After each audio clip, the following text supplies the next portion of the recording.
충무이키의 월드컵 프리뷰 G조 H조 시작해 보도록 하겠습니다. 안녕하세요, 서현성입니다. 네, 안녕하세요, 양현섭입니다. 네, 팟캐스트의 주편은 스포티파이, 팟빵 그리고 충무이키 유튜브에서 즐기실 수 있습니다. 광고 문의 있는 하단에 이메일 또는 공식 인스타그램을 통해서 연락 주시면 됩니다. 그리고 충무이키는 프리미엄 블루에스 차단 안경 루카와 함께합니다. 높타의 데이터 브랜드 모기업이자 세계 최고 축구 데이터 공급업체인 스탯 플랫폼의 국내 공식 협력사 그라운드 빅북과도 함께합니다.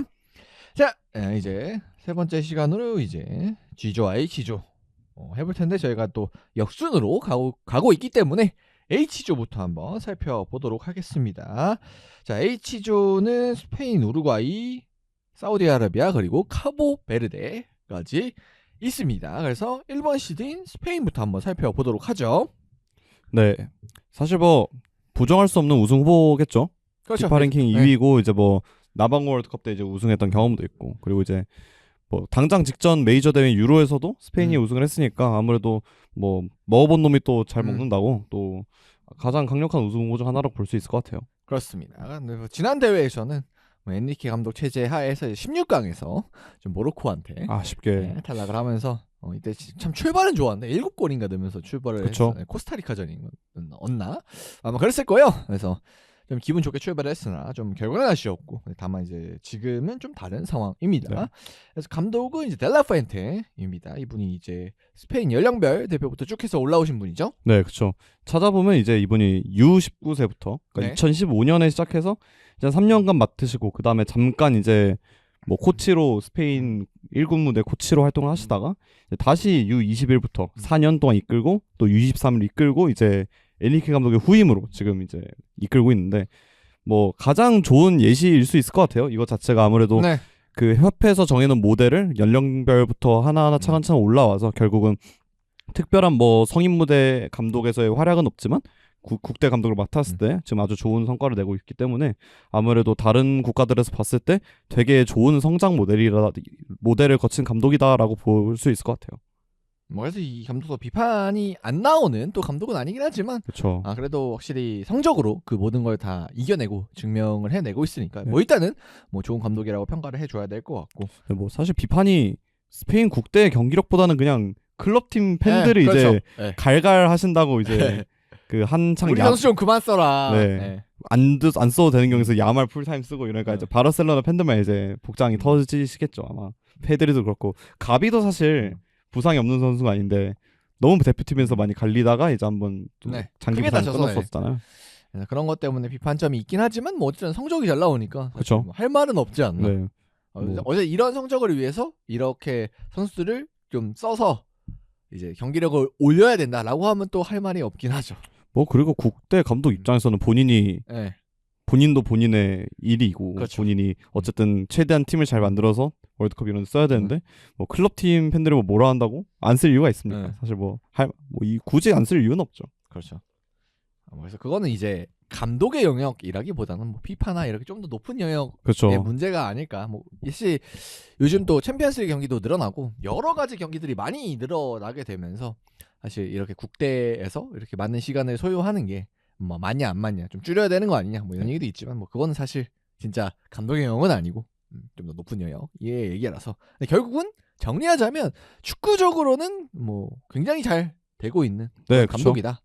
그래서 이 감독이 이제 스페인 이전에 엔리케 체제와는 달리 좀 직접적인 플레이도 많이 좀 시도를 하게 되면서 좀 다양하게 스페인 대표팀을 이끌어내고 있고, 확실히 지금 커리어가 지금 월드컵에 나온 감독들 중에서 최고라고 할 수는 없어도 그래도 그렇죠. 지금 현재 보여주고 있는 능력만큼은 확실히 이 수익급에 있는 또 감독이라고 할 수 있을 것 같습니다. 네. 뭐 이게 좋은 게 스페인 입장에서 연봉도 그렇게 안 높다고 해요. 그렇죠. 뭐 사실 연령별부터 올라오신 분이기 때문에 높을 수가 없죠. 제가 알기로 홍명보 감독의 연봉이 조금 더 높나 낮나 비슷한 수준이라고 알고 있습니다. 그러니까 뭐 어쨌든 뭐 엄청난 화려한 경력을 가진 사람이라기보다는 그래도 내부 인사이기 때문에 사실 이런 금전적인 영역에서도 조금 자유로운 면이 있겠죠. 그렇습니다. 그래서 굉장히 좀 모든 축구협회가 반함하지 않는 그런 모델을 또 실현시킨 감독이라고 할 수 있겠고, 주요 선수로는 이제 윙포워드진이 야말과 니코 딱 좌우에 배치돼 있고, 중원에 이제 페드리와 로드리 이렇게도 중심 선수가 좀 되겠습니다. 네, 참 강력하죠. 양 사이가 축구를 전체로 나눠봤을 때 측면과 중앙으로 나눌 수 있는데 이제 측면에도 정말 월드 클래스 자원들이 있고 중앙에도 정말 월드 클래스들이 있다 보니까 어떻게 보면 뭐 잘 되는 이유에는 그냥 좋은 선수들이 모든 영역에 깔려 있다 보니까 그러는 것 같아요. 그렇습니다. 그래서 뭐 저희가 현재 5월 25일 월요일 이제 오후에 녹화를 하고 있는데 저희가 녹화하는 시점에서는 아직 이제 명단이 발표가 안 됐어요, 공식적으로. 그래서 예비 명단만 갖고 저희가 프리뷰를 한다는 점은 일단 양해 부탁드리겠습니다.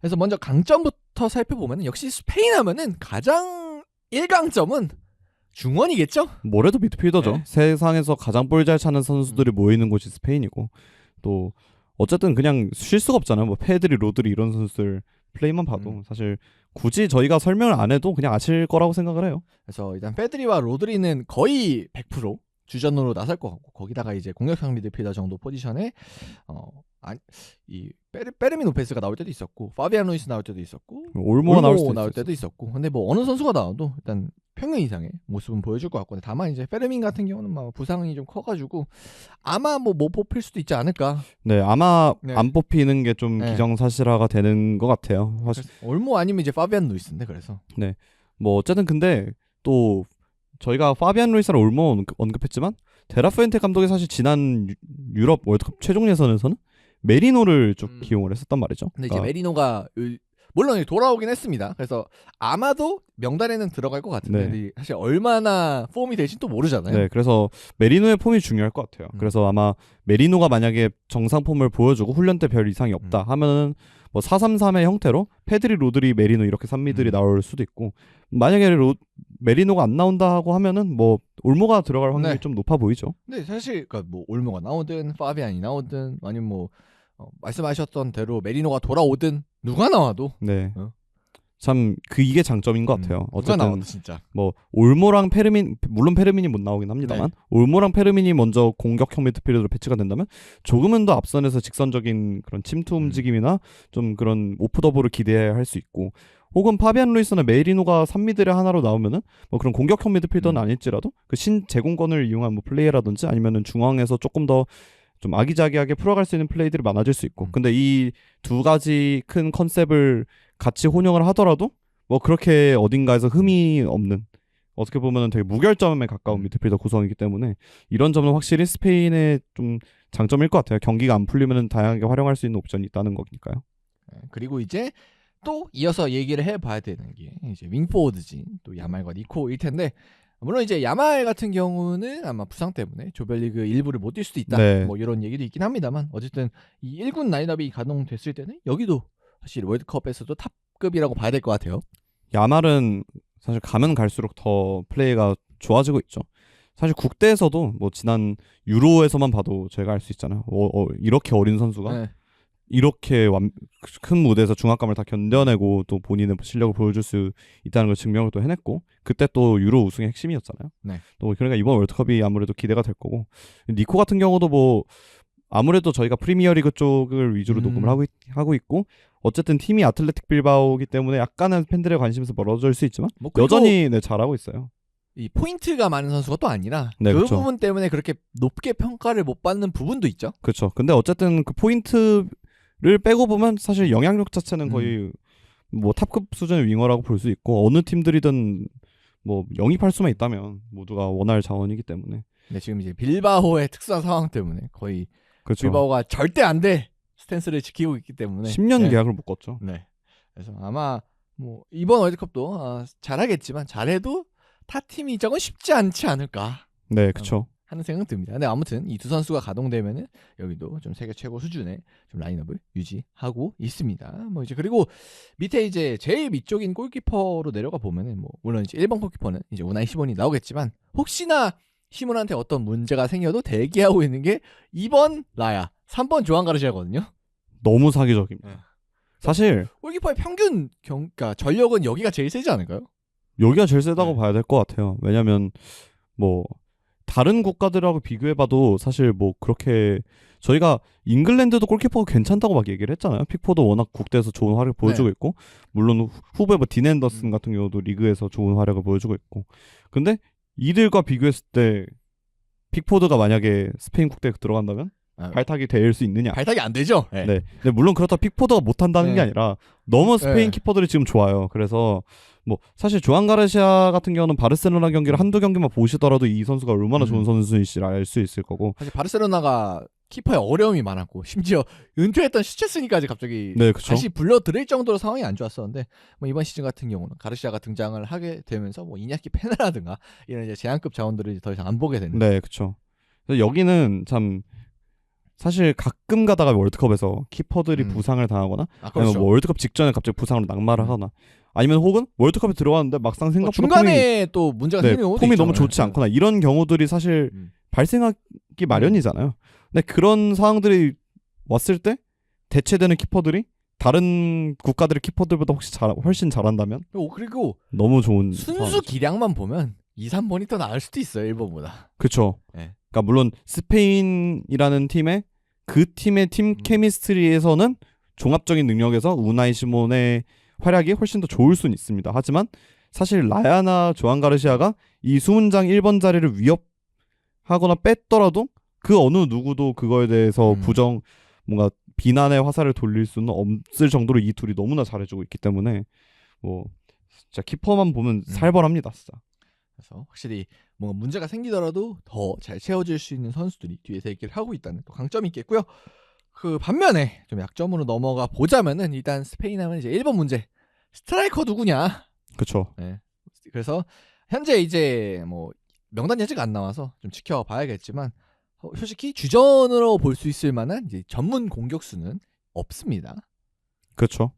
어쨌든 주전으로 나오고 있는 오야르사발이 워낙 잘해주고 있고 후에 또 언급을 할 겁니다. 근데 오야르사발이 잘해주고 있지만 이 선수는 사실 전문 9번은 아니고 페란도 사실 뭐 나와서 9번은 아니죠. 네. 뭐 나와서 이 선수의 기복과는 별개로 어쨌든 9번 자원까지는 아니잖아요. 거의 뭐 9.5번에 가깝다고 봐야 되는데 뭐 아무래도 이 9번 문제는 사실 스페인이 남아공 월드컵에서 우승했을 때부터 거의 꼽히던 문제잖아요. 물론 그 스페인이 유로 월드컵 유로 3연패를 할 때는 페르난도 토레스나 다비드 비아 같은 걸출한 공격수들이 있긴 했지만 그 이후에는 또 없단 말이죠. 네.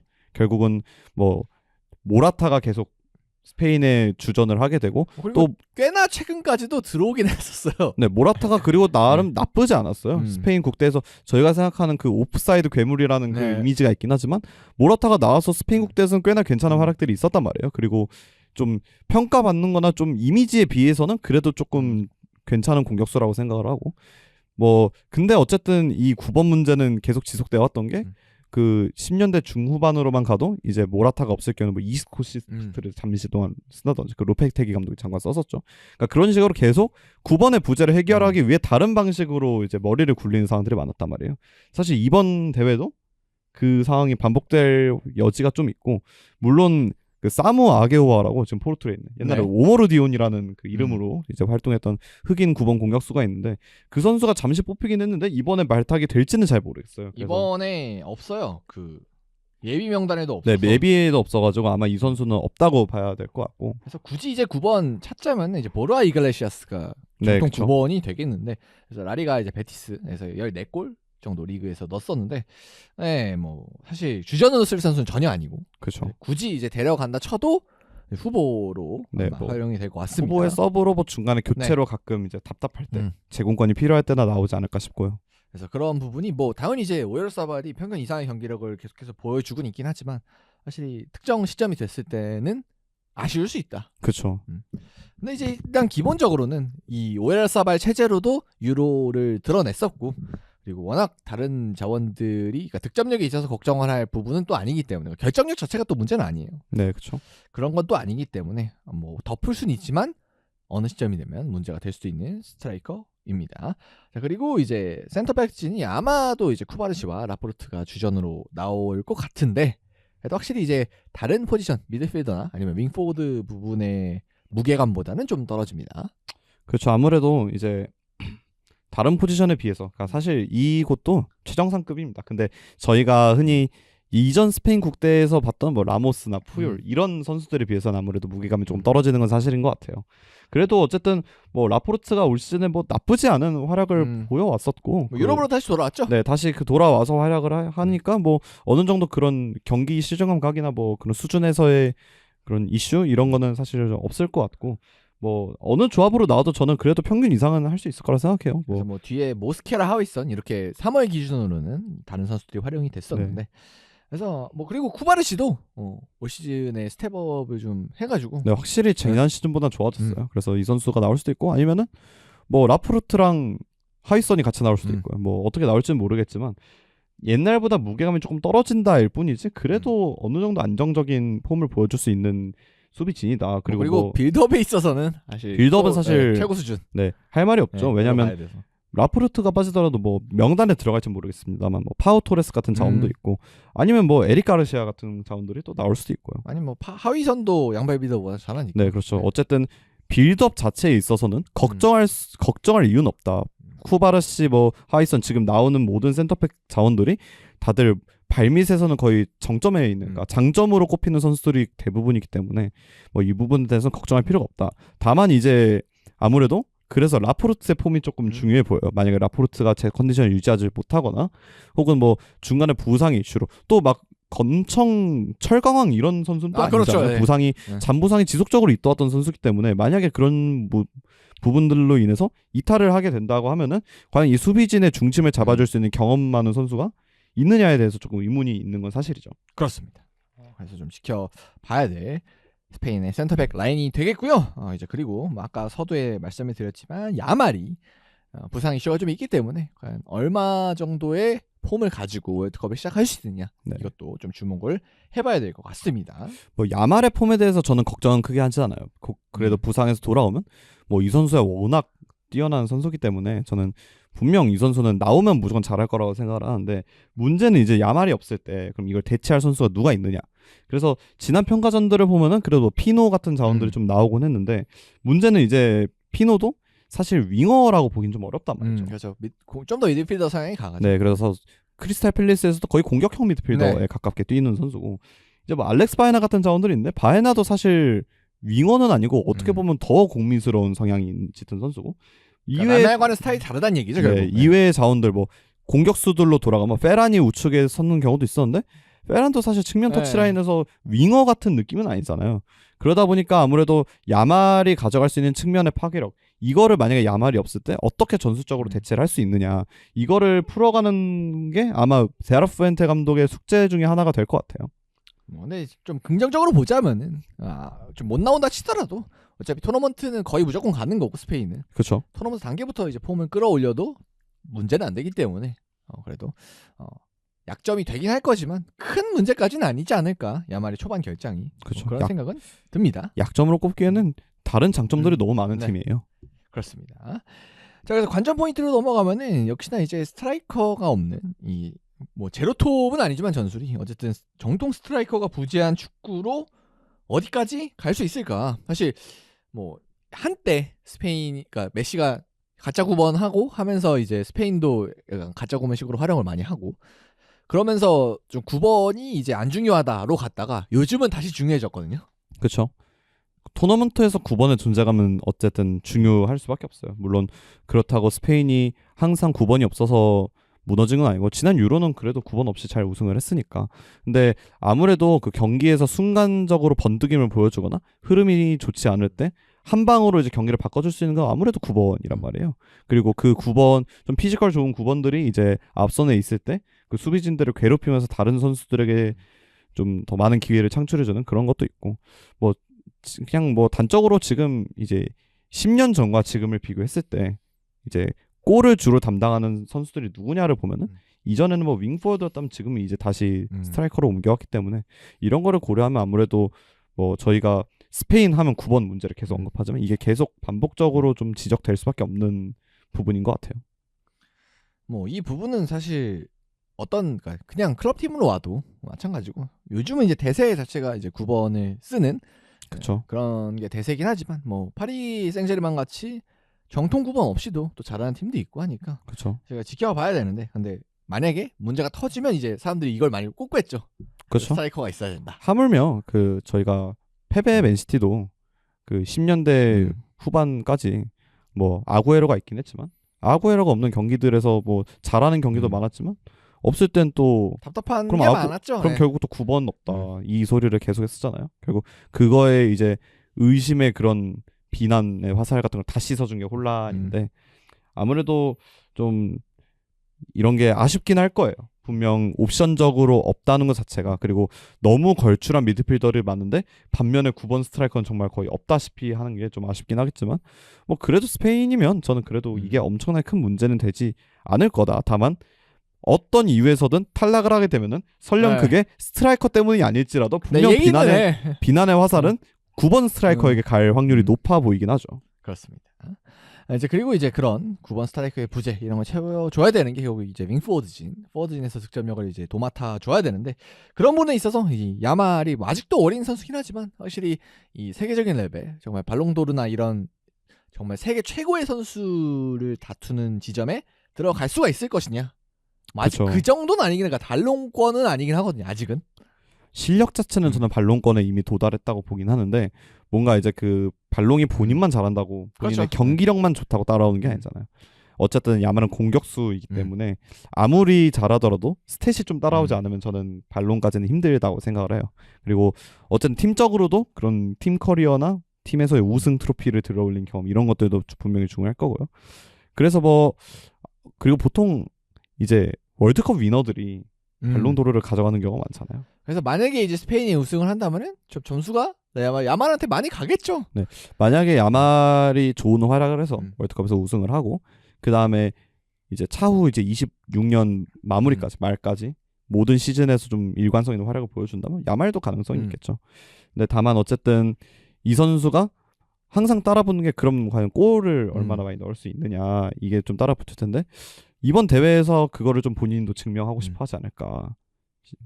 그래서 야말이 좀 더 이제 여전히 대단한 선수긴 하지만 한 단계 더 보여줄 수 있는 정말 이제 뭐 메시, 호날두 뭐 이런 급으로 갈 수 있냐 마냐 지금 하고 있거든요. 네, 그렇죠. 그 정도 급으로 가려면 또 여기서 보여줘야 될 게 많겠죠. 네, 뭐 음바페가 아직 발롱도르를 타진 않았지만 음바페가 가장 좀 장점으로 꼽히는 부분이 이런 큰 대회, 그렇죠. 국대에서의 엄청난 득점력이잖아요. 물론 야말이 그런 득점력에서 엄청나게 장점을 보여주기보다는 음바페와는 또 다른 장점을 또 가지고 있는 선수긴 하지만 분명 본인도 욕심이 많이 날 것 같아요. 그렇습니다. 그래서 또 월드컵을 이끌 또 스타들 중에 한 명인 야말의 활약도 주목이 되고 그리고 이제 골키퍼 부분이 당연히 이제 시몬이 나올 거지만 만약에 여기도 뭔가 문제가 생기면 여기에 대한 비판도 있긴 하지 않을까 무조건. 네, 무조건일 겁니다. 왜냐면 아무래도 그 서브 키퍼들이 리그를 호령하고 있는 선수들이기 때문에. 근데 어쨌든 시몬이 그간 스페인 국대에서 되게 오랫동안 터줏대감으로 활약을 했잖아요. 그동안 냉정하게 활약을 할 때도 뭐 여러 경쟁자들이 있었는데 결국 그 경쟁자들을 본인들이 다 물리치고 지금 장기간 주전으로 활약을 하고 있고 그리고 지금 아마 주장 네 맞습니다. 아니죠. 네 그러다 보니까 라커론적으로도 좀 가져가는 영향력이 클 텐데 뭐 그런 부분에서 뭐 시몬이 못하는 말은 당연히 나오겠지만 그래도 시몬을 계속 쓰지 않을까 싶어요. 그렇습니다. 그래서 골키퍼에 대한 얘기도 얼마나 나올지 좀 주목을 해보시면 좋을 것 같고요. 자 그리고 이제 최근 경기는 스페인이 3월 평가전에서 이집트 세르비아 이렇게 상대를 했는데 1승 1무 했습니다. 그래서 이집트와 이제 비겼고요. 그다음에 월드컵 전에는 이라크, 페루와 친선 경기를 갔습니다. 그래서 3월만 놓고 보면은 이제 이집트한테 진짜 신나게 패놓고 골을 못 넣어서 비겼거든요. 그쵸. 그래서 뭔가 스페인이 월드컵에서 흔들린다면 이런 그림이 그려지지 않을까. 3월에 약간 그 틈새가 보이긴 했어요. 그렇죠. 어쨌든 스페인 같은 팀들은 경기력은 항상 보통 좋단 말이에요. 왜냐면 워낙 미드필더진들이 좋다 보니까. 근데 결국은 축구는 결과란 말이죠. 네. 결국은 남는 건 결과밖에 없습니다. 뭐 당연히 팬들 입장에서는 재미있는 경기가 중요하지만 당연히 감독이랑 팀 입장에서는 결과 중요할 텐데 어쨌든 월드컵 직전에 뭔가 경기를 그렇게 잘해놓고 득점이 안 나온다. 잘 이런 그림이 나왔다는 것 자체가 스페인 입장에서는 당연히 기분이 좋지만은 않을 거예요. 그리고 이제 이 답답한 득점력과 연결할 수 있는 게 이제 스페인이 또 전통적으로 승부차기에서 약하기 때문에 또 우리나라도 한번 2002년대 꺾은 경험이 있고 그다음에 지난 대회도 이제 모로코한테 승부차기로 또 떨어졌었죠. 물론 스페인이 지금까지 뭐 월드컵뿐만 아니라 뭐 네이션스 리그라든지 아니면 뭐 유로 아니면 컨페더레이션스컵 이런 여러 가지 국제 승부차기가 걸려 있는 국제 대회들에서 엄청 나빴냐라고 물어보면 그렇게 보기는 어려워요. 제가 알기로는 한 15번에서 한 8번 정도는 승리를. 근데 월드컵 한정하면 이게 또 그렇죠. 네. 근데 월드컵을 한정하면 이게 5번에서 네. 고작 1승입니다. 그래서 4패인데 이제 일단 대표적으로 우리나라 팬들에게는 2002년 월드컵이 네. 떠오를 거고요.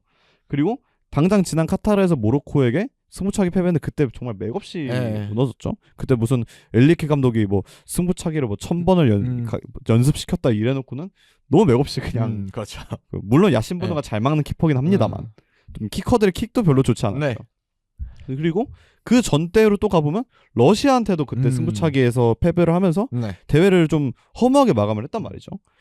어쨌든 뭐 그 지난 대회와 지지난 대회보다 당연히 전력도 좋아졌고 그렇기 때문에 뭐 좀 쩔쩔매는 경기를 할 가능성이 이전보다는 낮긴 한데 그래도 또 모르잖아요. 토너먼트에서는. 그렇죠.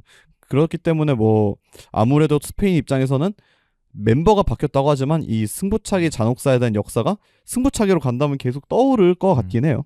그렇습니다. 그래서 그런 점도 만약에 토너먼트를 가게 되면 스페인한테 주목할 만한 점이 되겠고요. 그럼 마지막으로 스페인 성적 예상해보고 넘어가도록 하겠습니다. 네. 저는 그래도 4강은 가지 않을까. 뭐 승부차기 이런 이슈가 있긴 하지만 그래도 가장 역대급 전력이지 않을까 싶어요. 좀 공수 밸런스도 가장 좀 조화로운 조합이 지금 이제 유로 2024부터 지금까지 스페인인 것 같아서 뭐 그래도 한 4강 정도는 충분히 갈 만한 전력이라고 보여져요. 저는 4강은 가야 되고 그쵸. 4강부터 이제 시작하는 거고 아마 우승 가능성도 있지 않을까. 그래서 제가 개인적으로는 뭔가 우승팀으로 뽑는 팀이긴 합니다. 스페인이. 할 때가 됐죠. 그리고. 네. 할 때도 됐고 전력도 준비가 되어 있고 지금 빠지는 그 포지션이 없어요. 딱 뭐. 그 진짜 9번 그것만 되면은 뭐 그것도 사실 안 드러날 수도 있고 경기력이 좋으면. 네. 사실 모든 포지션에서 그 9번 빼고는 너무 최정상급 선수들밖에 없어가지고 뭐 풀백도 그렇고요. 그런 걸 보면 참 뭐 포르투갈 이런 데와 더불어서 가장 우승이 강력한 후보긴 하죠. 그래서 이제 뭐 여기도 결국은 조별리그 뭐 그다음에 하위 토너먼트까지는 걱정할 필요가 없고. 그렇죠. 네, 그래서 진짜 상위 라운드에서 강팀을 만났을 때 어떻게 하느냐 이걸 좀 주목해 봐야지 않을까 싶은데 근데 또 지난 월드컵의 사례가 있기 때문에 또 방심은 금물이다. 승부차이 같은 데서 또 어떻게 될 수도 있으니까. 그렇죠. 또 인생은 모릅니다. 또. 근데 아무튼 4강 정도는 보장된 팀이지 않을까가 저희의 의견입니다. 자, 그럼 다음 팀으로 한번 가보도록 하겠습니다. 이제 2번 시드 우루과이입니다. 그래서 우루과이 피파 랭킹 17이고요. 남아공 때 이제 4강을 갔었고 지난 대회는 또 우리랑 대한민국이랑 같이 조별리그를 치렀었는데 거기서 떨어졌죠. 그렇죠. 우리나라하고는 연이 많은 팀입니다. 10년도에도 그 이제 16강에서 이제 만났다가 안타깝게 이제 수아레즈의 그 연장전 득점으로 인해서 진짜 한 끗 차이로 패배했죠 우리가. 너무 아까웠죠 그때는. 그리고 이제 여러 가지 참 대한민국한테 아쉬운 경기일 거고요. 그 경기를 만약 이겼으면 또 이제 4강 갔을 수도 있지 않느냐. 그렇죠. 8강이 또 가나였기 때문에. 그렇죠. 그런 너무 일이 있었는데. 뭐 아무튼 그 아쉬운 거는 과거고요. 근데 어쨌든 그 시즌에 4강에 갔었고. 네. 그리고 지난 월드컵은 조별리그 탈락을 해서 좀 아쉬웠습니다 확실히. 네. 지난 월드컵 때는 아무래도 뭐 아쉬웠다고밖에 할 수 없겠죠. 경기력도 그렇게 좋진 못했고 그리고 어쨌든 뭐 떨어졌잖아요 결국.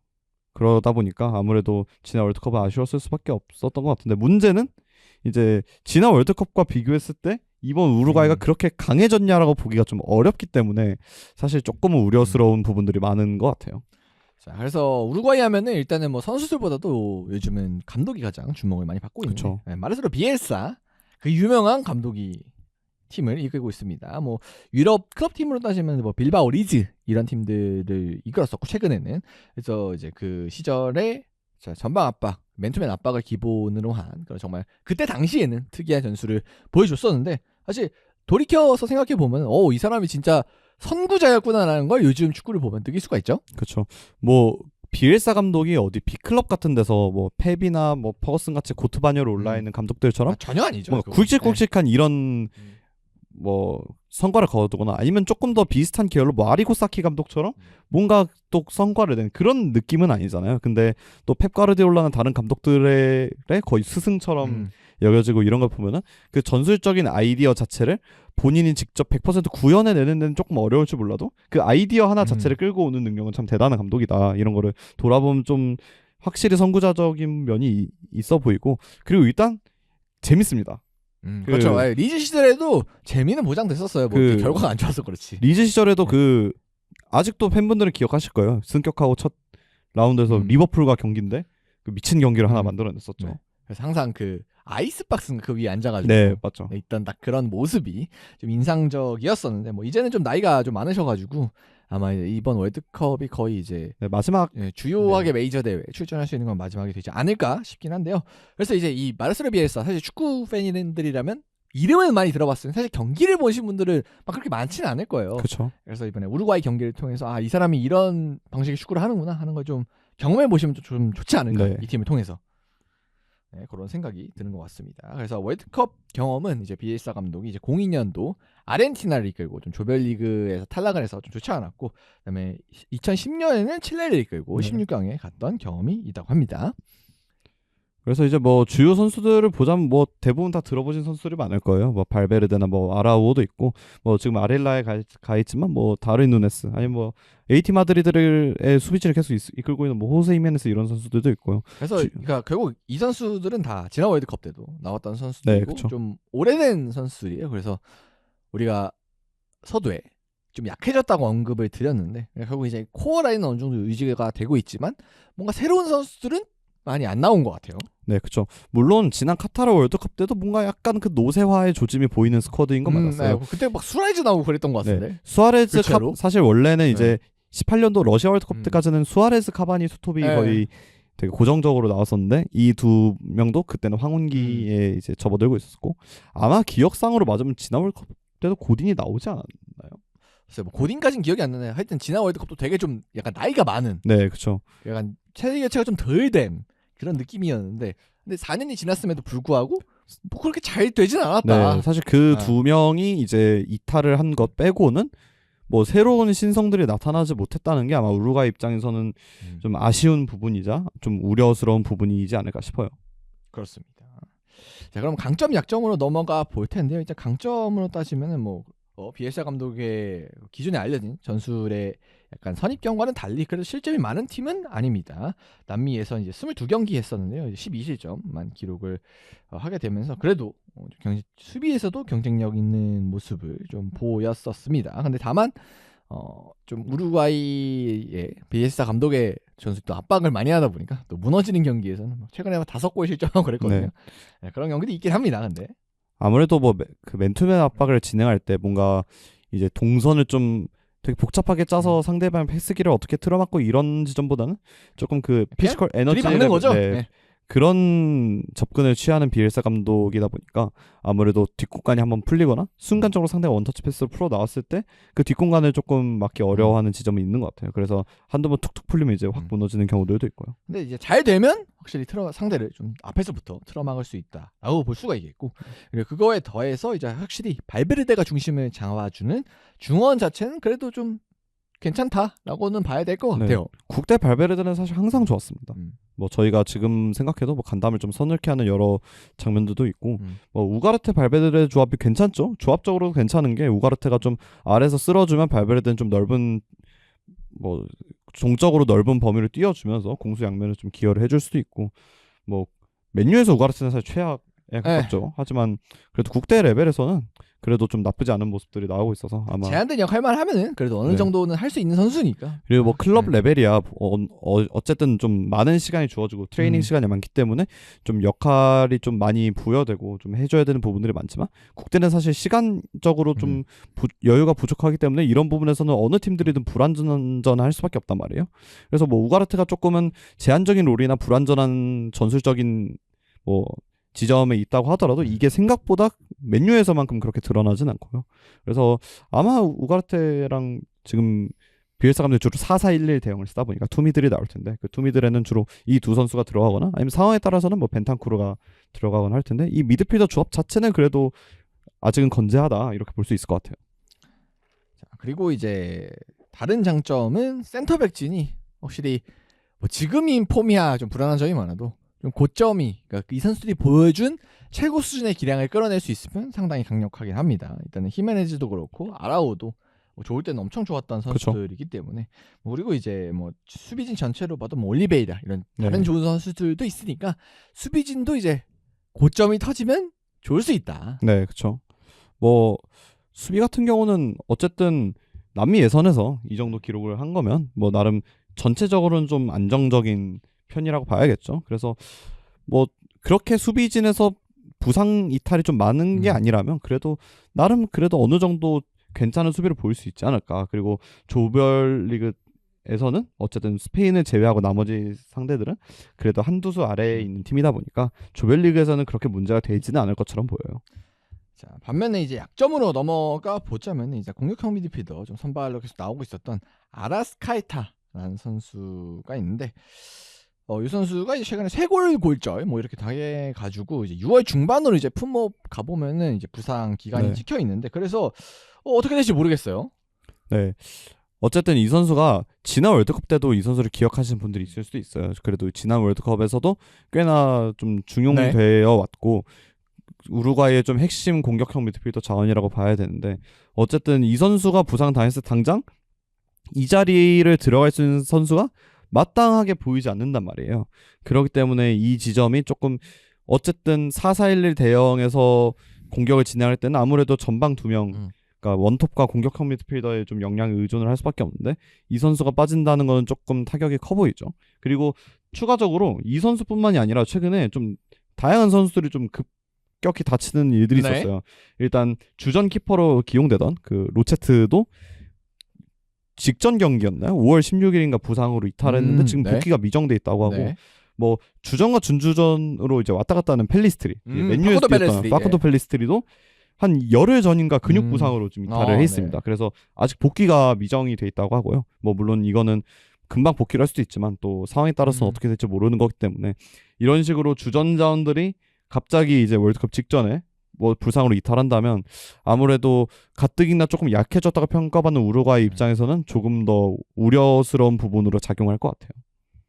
자, 그리고 이제 약점이라고 공격진을 제가 한번 뽑아봤는데 확실히 우루과이가 옛날에는 뭐 카바니, 수아레즈를 중심으로 공격진이 강점이 있었는데 최근에 뭐 누네즈가 있긴 하지만 확실히 이전만큼 눈에 띄는 선수들은 뭐 없는 것 같아요. 그나마 있는 누네즈도 항상 또 주전으로 뛰진 않기 때문에 네, 그 대표팀 내에서는 그래서 확실히 뭐 뭔가 애매한 그런 공격수 포지션이 되겠습니다. 네, 아무래도 저희가 생각하는 수아레즈 카바니를 기억을 한다면 아무래도 좀 고점이 많이 떨어질 네. 수밖에 없죠. 그래도 우루과이는 항상 좀 그 투톱의 강력함이 좀 있었단 말이에요. 그 10년 그러니까 남아공 월드컵 때도 그때는 이제 수아레즈와 카바니가 어릴 때 이제 포르란이 좀 주포로 활약을 했었고 포르란이 이탈한 다음에도 카바니 수아레즈가 지금 거의 한 10년 넘게 10몇 년을 지켜왔는데 어쨌든 이 두 자원이 이탈하면서 이제 대체되는 자원들이 조금 클래스가 떨어지다 보니까 그리고 어쨌든 툴의 다양성을 생각하면 누네즈도 좋은 자원인 건 맞는데 이 선수는 그들만큼의 결정력을 보여주진 못하잖아요. 그러다 보니까 아무래도 한 방이 필요한 국대 무대에서는 누네즈가 조금 외면받는 부분도 있는 것 같고 물론 누네즈가 지난 년도 10월 11월 이럴 때는 그래도 좀 주전 자원으로 활용이 됐었는데 이번 연초 3월에는 활용이 안 되더라고요. 뭐 명단에도 안 들어있던 것 같은데 그래가지고 누네즈가 나와서 만약 뽑히게 된다면 나와서 얼마나 활약을 해줄지 모르겠지만 그래도 뭐 폼만 좋다면 그래도 누네즈를 조금 믿어봐야 될 수도 있을 것 같아요. 그렇습니다. 자, 그래서 약점 넘어가서 이제 관전 포인트로 가 보면요, 결국 이제 우루과이한테 지금 가장 중요한 건 뭐 공격도 공격이지만 이제 수비 부분에서 이 앞선부터 압박을 얼마나 퀄리티 있게 수행할 수 있느냐가 될 것 같아요. 그렇죠. 어쨌든 이제 압박으로 유명한 감독이고 맨투맨으로 이제 유명한 감독인데. 그러기 때문에 선수 개개인이 조금 더 잘해줘야 되는 부분도 있어요. 그 맨투맨 시스템상 어쨌든 본인의 멘트를 완벽하게 막아줘야 되는 개인의 책임이 조금 더 강해지는 수비 방식이다 보니까 어느 한 국면에서 한 명이 좀 그날 좋지 않은 폼을 보이고 그 부분을 상대방이 빠르게 캐치해서 집중적으로 파고든다면 생각보다 어려움을 겪을 수도 있거든요. 그렇죠. 그래서 개개인이 조금 더 수비를 좀 성실하고 좀 정확하게 해주는 게 좀 중요해 보여요. 그리고 아까 언급해드렸다시피 이제 비엘사 감독의 나이가 많기 때문에 좀 마지막 무대가 될 수도 있다. 네. 뭐 이런 것도 주목해봐야 될 것 같고 그리고 이제 주장인 발베르데가 최근 또 이제 처음에는요 이제 다툼이 있어가지고 그것 때문에 좀 민심이 많이 안 좋거든요. 그렇죠. 많이 안 좋죠. 그래서 뭐 당연히 이제 레알 팬분들의 민심을 돌리긴 어렵겠지만 그래도 일반 축구 팬분들의 민심을 어떻게 좀 돌려서 회복할 수 있을지. 이 선수는 근데 사실 커리어 내내 그렇게 막 그런 사생활적인 측면이라기보다는 이런 인식이라고 네. 했다. 이런 뭐 우리나라 부분에서 와서도 한번 네. 이상한 이미지가 했었고. 좋은 선수는 네. 아니에요. 그래가지고 근데 항상 이미지가 좋진 않지만 항상 그 레알에서의 활약을 보면은 와 역시 발베르데 하면서 모두가 감탄을 하는데 결국 축구를 잘하면은 그래도 뭐 당연히 문제가 있는 부분들은 비판을 받겠지만 그래도 어느 정도 이제 용서를 받을 네. 수는 있죠. 어느 정도는 그게 되고 참작이 되거든요. 네, 그렇죠. 그래서 확실히 우루과이에서 현재 좀 해줘야 되는 게 많은 또 발베르데다 보니까 발베르데가 잘해줘야 또 우루과이가 어느 정도까지 성적을 낼 수가 있을 것 같습니다. 네. 최근 이제 경기로는 이제 3월에 잉글랜드와 알제리 상대로 평가전을 치렀는데 이제 2무 기록을 했었습니다. 근데 뭐 잉글랜드가 이때가 뭐 베스트는 아니라서 네. 케인도 빠지고 벨링엄도 빠지고 해서 베스트는 아니었지만 뭐 무승부는 기록을 했다. 뭐 이렇게 보시면 될 것 같고요. 마지막으로 결과 예상하고 한번 넘어가 보도록 하죠. 아 참 어쨌든 명단이 좋을 때도 좀 롤러코스터를 왔다 갔다 했던 팀이라서 네. 예상을 하기가 조금 어렵긴 한데 그래도 어쨌든 48개국으로 늘어났기 때문에 조별리그는 무난히 통과하겠죠. 그리고 조를 좀 잘 뽑았어요. 네, 그렇죠. 어쨌든 뭐 조 3위까지도 갈 수 있는데 2강 2약으로 좀 나눠진단 말이에요. 네. 지금 상황이. 그래가지고 어쨌든 조별리그에서 2위까지를 수성하는 데는 큰 문제는 없을 거다. 다만 토너먼트라 갔을 때는 생각보다 좀 빨리 떨어질 수 있다고 보여서 한 16강 정도에서 저는 네. 마무리가 되지 않을까. 그래서 저도 한 32강에서 16강. 네. 그러니까 조별리그는 웬만하면 뭐 통과하는 거고 32강에서 16강 정도의 딱 그런 팀들이지 않나 그 네, 수많은 그쵸. 팀들 중에 그 정도로 저희는 우루과이를 예상을 하고 있습니다. 자 그러면 다음 팀으로 넘어가 보겠습니다. 다음 팀은 이제 사우디아라비아고요. 피파 랭킹 61위 그리고 94년 미국 월드컵에서 16강을 갔던 경험이 있고요. 지난 대회에서는 아르헨티나를 잡는 파란을 일으키긴 했지만 조별리그에서 떨어졌습니다. 네. 그 아르헨티나전이 참 많은 팬들에게 인상 깊은 장면이었죠. 네, 저희도 뭐 입중계도 하고 그랬는데 진짜 그때 진짜 그 르나라 감독 중심으로 해가지고 그다음에 그 라커룸 대화 나오고 네. 하면서 진짜 떴었어요 사우디가. 정말 그 후일담이 네. 떴을 때는 많은 팬들이 참 열광을 했던 그 연설이 아직도 네. 좀 기억에 남는 것 같아요. 네. 뭐 사진 메시, 찍으러 가냐. 네, 뭐 메시랑 사진 찍으려 네. 메시 보고 쫄 거냐, 네. 여기 나와서 너네 그러려고 나왔냐, 막 정말 그때 그리고 그것도 화제가 됐을 거예요. 그 르나라 감독이 어쨌든 외국인이잖아요. 아 그렇죠. 프랑스 분이죠. 네, 그래서 본인 불어로 계속 얘기를 하는데 옆에 통역도 아, 정말 르나라 네. 감독처럼 화내면서 막 맞아. 사우디어로 와와와 막 하는데 어. 그거 이제 선수들이 딱 집중해서 후반전 뒤집는 참 그게 되게 인상적이었죠. 그리고 그 골들도 되게 멋있게 들어간 맞아요. 골들이어가지고 아르헨티나 진짜 꿈 같았어요 사우디 입장에서. 근데 네. 그 뒤 경기들 결과가 네. 좋지 않았고 토너먼트 진출에는 실패를 했었는데 그래서 이제 그 르나라 감독이 다시 돌아왔었는데 잘렸어요 몇 달 전에. 네, 그렇죠. 어쨌든 그 르나라 감독이 그 당시 사우디를 이제 이끌다가 잠시 지휘봉을 내려놓고 다시 또 복귀를 했었단 말이에요. 근데 또 복귀를 하고 최근에 성적이 안 좋다 보니까 그대로 또 이게 되나 싶은데 어쨌든 되네요. 사우디가 좀 감독 변화가 지금 이 지난 4년 동안 좀 많았습니다. 그래서 네. 이 감독이 이제 르나라 감독이 4월 평가전 이후에 4월에 경질되고 이제 게오르기오스 도니스라는 사우디 국내 리그에서 좀 경험이 좀 많은 분이 선임이 됐습니다. 네. 아마 그리스 출신 감독인데 아무래도 그 이제 대회가 얼마 안 남았다 보니까 좀 자국 리그 선수들이 보통 사우디는 명단을 많이 채우게 되다 보니까 좀 자국 리그 경험이 많은 감독을 세워서 조금은 그 이질감을 줄이려고 하지 않았나. 하지만 과연 이게 맞는 선택인가에 대해서는 물론 이제 뒤에 약점 부분에서 얘기를 하겠지만 우리가 이거 많이 해봤거든요 대한민국이. 그렇죠. 이거 안 된다 경질하고 이제 소방수 투입 대체로 안 좋았거든요.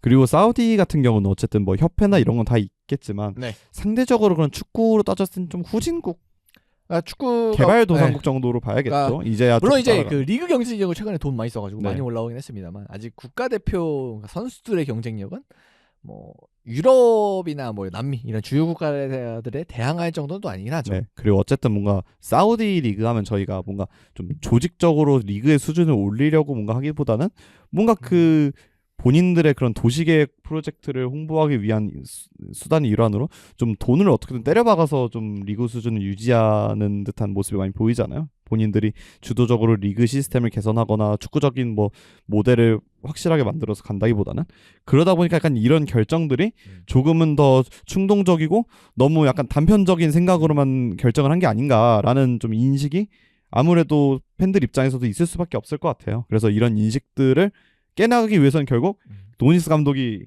잘해줘야겠죠. 네, 그렇습니다.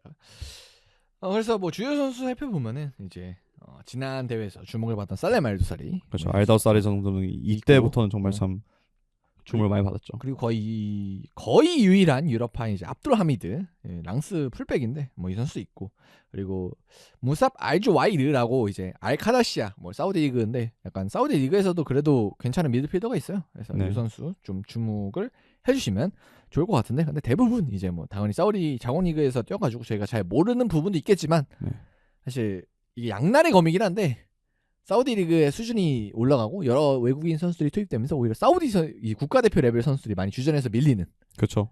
그런 또 현상은 있었습니다. 네. 그래도 뭐 주전으로 뛸 만한 선수들은 계속 주전으로 뛰더라고요. 뭐 골키퍼 포지션 같은 경우는 뭐 계속 그 ROYS 선수인가요? 그분이 계속 뛰고 계시는 것 같고, 그다음에 알더사리도 사실 아릴라레 스쿼트가 워낙 강력해서 조금 벤치로 가는 경우도 있긴 했지만 나왔을 때는 또 항상 또 잘하고 마지막에 스탯을 뽑아보면 또 좋은 활약을 하는 경우가 많았단 이번 말이죠. 시즌의 리그에서는 제가 기억하는 8골 8어시 뭐 해서 네. 한 20개 언저리 되는. 네, 그리고 아마 포인트까지. 주장일 네. 거예요. 거기. 네. 그래가지고 아무래도 그리고 사우디 국대에서는 그래도 이 선수가 가지고 있는 존재감이 네. 어쨌든 크다 보니까 이 선수에게 조금 활약을 좀 기대를 해봐야 될 것 같고, 또 추가적으로 하나 참고를 하자면 이제 알도사리가 사우디 국대에서 월드컵 무대에서 3골로 아마 1등인 네. 걸로 알려져 있어요. 그래서 이번 대회에서 한 골만 더 넣으면은 사우디 국대 역사상 이제 월드컵 최다 득점자로 단독 선두.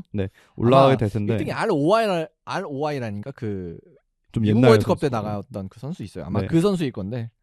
네, 이제 제가 알기로는 지난 국가대표 명단에는 포함이 안 된 네. 걸로 알고 있어가지고 이번에 다시 뭐 소집이 네. 될지 안 될지 아마 되지 않을까. 네, 그래도 아마 그러니까 뭐 사실 조금 폼이 안 좋아도 이런 선수는 좀 웬만하면 넣지 않을까. 그렇죠. 네. 웬만하면 넣겠죠. 네, 그런 생각은 듭니다. 뭐 근데 1호가 안 되면 좀 변수긴 한데. 근데 그렇죠. 웬만하면 넣지 않을까 하는 생각은 들어요. 자, 그리고 강점을 뽑아보자면은 사우디 리그의 수준이 최근 급격하게 좀 상승을 했고, 많은 진짜 외국 선수들, 정말 클래스인 선수들이 와서 사우디 선수들과 같이 경기를 또 뛰었기 때문에 같은 팀에서 뛰든 아니면 상대를 하든 확실히 세계적인 레벨의 선수들을 많이 이제 만나보고 같이 축구를 해봤다는 게 강점이 될 것 같아요. 그렇죠. 어쨌든 옆에서 그 최고 수준의 그런 플레이들을 같이 배웠다는 것 자체가 그 선수들에게는 좀 많이 도움이 됐을 거예요. 그 어쨌든 뱀의 머리가 되기보다 용의 꼬리가 되라는 말이 있잖아요. 그래서 그 용의 꼬리의 입장에서 그런 용의 머리에 있는 선수들의 좀 플레이를 잘 이제 상대를 하다 보면 아무래도 좀 상대적으로 이전보다는 좀 강팀들을 상대할 때 좀 익숙함이 느껴지지 않을까 싶어요. 그래서 확실히 뭐 유럽 리그 선수에 대한 두려움이나 뭐 세계 최고 수준에 대한 두려움 이런 거는 좀 없지 않을까 하는 생각 듭니다. 자, 우리 약점으로 넘어가 본다면은 확실히 뭐 리그 수준이 올라가면서 많은 공격수들이 유입이 됐고, 그러다 보니까 이 득점 순위를 쭉 놓고 보면 사우디 선수는 되게 밑으로 가 나와요. 10등 이내에 아마 1명인가 2명인가. 그렇죠. 그래서 아무래도 이제 수위급 공격수는 좀 없다. 네, 사실 이거는 대한민국한테도 조금 일부 적용되는 사실 얘기잖아요. 아마 모든 리그가 이건 마찬가지지 않을까 싶은데, K리그도 사실 공격수만큼은 웬만하면 거의 국내 자원보다는 좀 외국 용병들한테 돌리는 경우들이 몇 많다 보니까. 시즌만 전에도 심지어 프리미어리그도 잉글랜드 공격수가 없다, 케인 빼고. 네, 그쵸. 이런 얘기 엄청 많이 나왔는데 최근에 이제 와킨스도 나오고 여러 선수도 나왔지만, 근데 이건 진짜 다 마찬가지인 것 같아요, 어디나. 근데 이제 사우디는 좀 최근에 이제 급격하게 그게 진행이 되다 보니까, 네, 그래서 그런 점들이 있는 것 같고, 그리고 뭐 저희가 앞서 언급했었던 감독 문제. 네. 이 감독을 갑자기 또 4월 끝나고 경질을 한 게 어떤 변수로 적용할지, 이게 네. 당연히 감독 경질 버프해가지고 좋은 쪽으로도 될 수도 있지만 그냥 준비 시간이 너무 적어서 아예 그 5월에 하는 그 월드컵 직전에 하는 평가전이 이 사람 첫 경기예요. 네, 그렇죠. 어쨌든 르나라 감독이 월드컵에서 그 승리를 챙겨본 경험도 있고, 어쨌든 선수들을 그래도 좀 잘 알고 있을 거란 말이에요. 그런데 참 뭐 단순히 그냥 뭐 신인 감독으로 뽑았는데 너무 안 좋아서 급격하게 경질한 게 아니라 기존 인물로 이제 활용이 됐던 사람이 어쨌든 또다시 경질이 됐다는 것 자체가 뭔가 좀 정상적으로 보이진 않죠. 결국 르나르 감독이 지휘봉을 내려놓은 다음에 또다시 르나르 감독을 다시 불렀잖아요. 사우디가. 네. 그 말은 결국 본인들이 르나르 감독을 내친 다음에 다른 인물들을 활용을 했을 때 그 르나르 감독만큼을 해내지 못했기 때문에 다시 네. 불러들인 걸 텐데 그걸 또 내셨으니까 약간 네. 이렇게 말하면 좀 그렇지만 좀 너무 기대가 큰 게 네. 아닌가. 사실 이게 자기 객관화가 중요하거든요. 그렇죠. 네. 어쨌든 사우디는 뭐 아무리 경기력이 좋고 뭘 하더라도 뭐 조 1, 2위를 노리는 팀이 아니잖아요. 그렇죠. 이제 뭐 이 조 기준으로는 딱 32강 딱 네. 진출하면은 굉장히 잘한 그런 수준의 팀이죠. 네. 그런데 이거를 굳이 이렇게 좀 초강수를 둘 만한 이유가 되나? 물론 그건 있습니다. 3차 예선에서 일본, 호주와 같은 조로 3위를 기록한 4차 예선으로 갔는데 4차 예선에서 좀 힘들었어요. 네, 진짜 아슬아슬하게 그 득실차인가? 엄청 네. 승점 똑같아가지고 막 되게 혼란스러웠는데 근데 일단 조가 좀 안 좋았고 네. 그쵸. 일본, 호주가 다 들어갔으니까 그래서 사실 르나르 감독 입장에서 조금 억울할 수도 있지 네. 않을까. 왜냐면 어쨌든 3차 예선에서 일본, 호주랑 같은 조인데 냉정하게 그 조에서 2위를 하고 뚫고 나가는 좀 현실적으로 네. 힘든 일이고. 그러니까 쉽지는 않았어요. 네. 그리고 어쨌든 진출했잖아요. 그렇죠. 어쨌든 네. 진출을 해냈는데 이제 막상 그러고 나서 경제를 당하니까 조금 의문이 좀 들을 수는 있었던. 아니면 차라리 자를 거면은 그냥 그 미리 4차 예선 하고 바로 자르지. 그렇죠. 네. 그래서 약간 애매하게 3월 평가전하고 잘라가지고 이도 저도 아닌 상황입니다. 그래서 그 문제의 3차 예선, 그 3차 예선이나 3월 평가전이 이집트 세르비아였는데 그래서 연패했습니다. 네. 근데 뭐 이집트 세르비아가 냉정하게 사우디보다는 좀 한 체급 그렇죠. 위에. 체급은 위죠. 네. 물론 이제 당연히 어떻게 가능성이라도 보고 싶었겠지만 근데 사실 2연패한다고 이상한 일은 아니거든요. 네, 그렇죠. 이제 월드컵 전 친선이 이제 에콰도르와 잡혀 있어요. 근데 저는 사실 에콰도르보다 그냥 한 체급 낮은 팀을 부르는 게 맞지 않았을까. 왜냐면 뭐 이거는 저는 그 상위권 팀 뭐 우루과이나 뭐 이런 팀들을 가정하고 좀 상대를 하는 것 같은데. 근데 지금 상위권을 가져가는 것보단 애를 카보베르데를 잡는 게 가정해야 그러니까 되는 게 확실히 이 사우디 축구협회가 꿈이 큰 것 같긴 해요. 네. 여러 가지 이제 정황들을 봤을 때. 네. 아 물론 당연히 사우디 국가대표 그 협회도 알 겁니다. 이 대회에서 뭔가 성과를 유의미하게 낼 수 없을 거라는 당연히 알고 있을 거예요. 그래서 뭔가 장기적으로 뭔가 바라보기 위해서 계속 좀 자신들보다 좀 체급이 높은 팀들하고 네. 상대를 잡는 걸 수도 있는데 근데 그렇게 따지면 그 장기적으로 본다면 르나르 감독을 굳이 경질할 필요가 그렇죠. 있었을까요? 라는 생각이 드는 거죠. 그러니까 여러 가지로 이런 부분에서 뭔가 그 약간 이해관계가 상충되는 부분들이 좀 있다. 그러다 보니까 아무래도 뭔가 사우디 리그의 사우디 축구 국가대표 협회 운영에 조금 뭔가 의문이 드는 지점들이 있는 것 같아요. 마지막으로 결과 예측하고 넘어가 보겠습니다. 뭐 일단 현실적인 목표는 3위겠죠. 근데 저는 3위도 못할 수도 있다고 생각이 들어서. 저도 상당히 회의적인 게 뭐 당연히 선수들의 기량도 기량이지만 확실히 이런 축구협회 운영이나 사실 저는 감독이 바뀌는 게 굉장히 좀 안 좋은 이슈라고 봐서 네. 토너먼트가 쉽지 않을 수도 있지 않을까. 오히려 카보베르데 같은 팀 하나 잡혀도 뭐 그렇게 이상한 일은 아닐 것이다. 저는 카보베르데가 3위 할 것 같습니다. 그래서 확실히 사우디가 쉽지 않게 흐름은 가고 있는 것 같아요. 네. 어쨌든 뭐 여러 가지로 좀 좋은 흐름은 아니고 그러니까 환경이 뭔가 되게 안 좋은 그 신호들이 너무 많이 보이고 있어서. 그리고 조금 이따 저희가 소개를 해드리겠지만 좀 수준이 비슷한 카보베르데 같은 경우는 그래도 조금 좀 희망적인 요소들이 좀 더 많아 보여요. 분위기가 좋아요. 네. 네, 여기는 오히려 분위기가 좋거든요. 그래서 저는 뭐 오히려 그냥 사우디가 4위하고 떨어지지 않을까. 그리고 사실 3위라고 다 가는 게 아니잖아요. 그렇죠. 이제 1승을 하고 그다음에 뭐 1승을 해도 사실 승점이나 득실 경쟁을 또 해야 되기 때문에. 제 느낌상은 3위를 해도 떨어질 것 같고 4위하고 떨어질 확률이 높다라고 그러니까 보여지는 것 같습니다. 32강을 뚫기도 쉽진 않아 보인다라는 정도가 저희의 평가가 되겠습니다. 축구는 돈으로만 되는 게 아닙니다. 그렇죠. 자, 그리고 마지막 팀 카보베르데로 가볼 텐데요. 피파 랭킹 69위고요. 이제 인구수 50만의 좀 작은 아프리카 국가인데 이번에 월드컵 첫 진출을 이루고 해냈습니다. 네. 아마 이제 제가 알기로 그런 그러니까 뭐 UN 같은 데라고 할까요? 네. 그런 협회에 가입돼 있는 국가보다 피파에 가입돼 있는 국가 수가 훨씬 많은 걸로 알려져 있어요.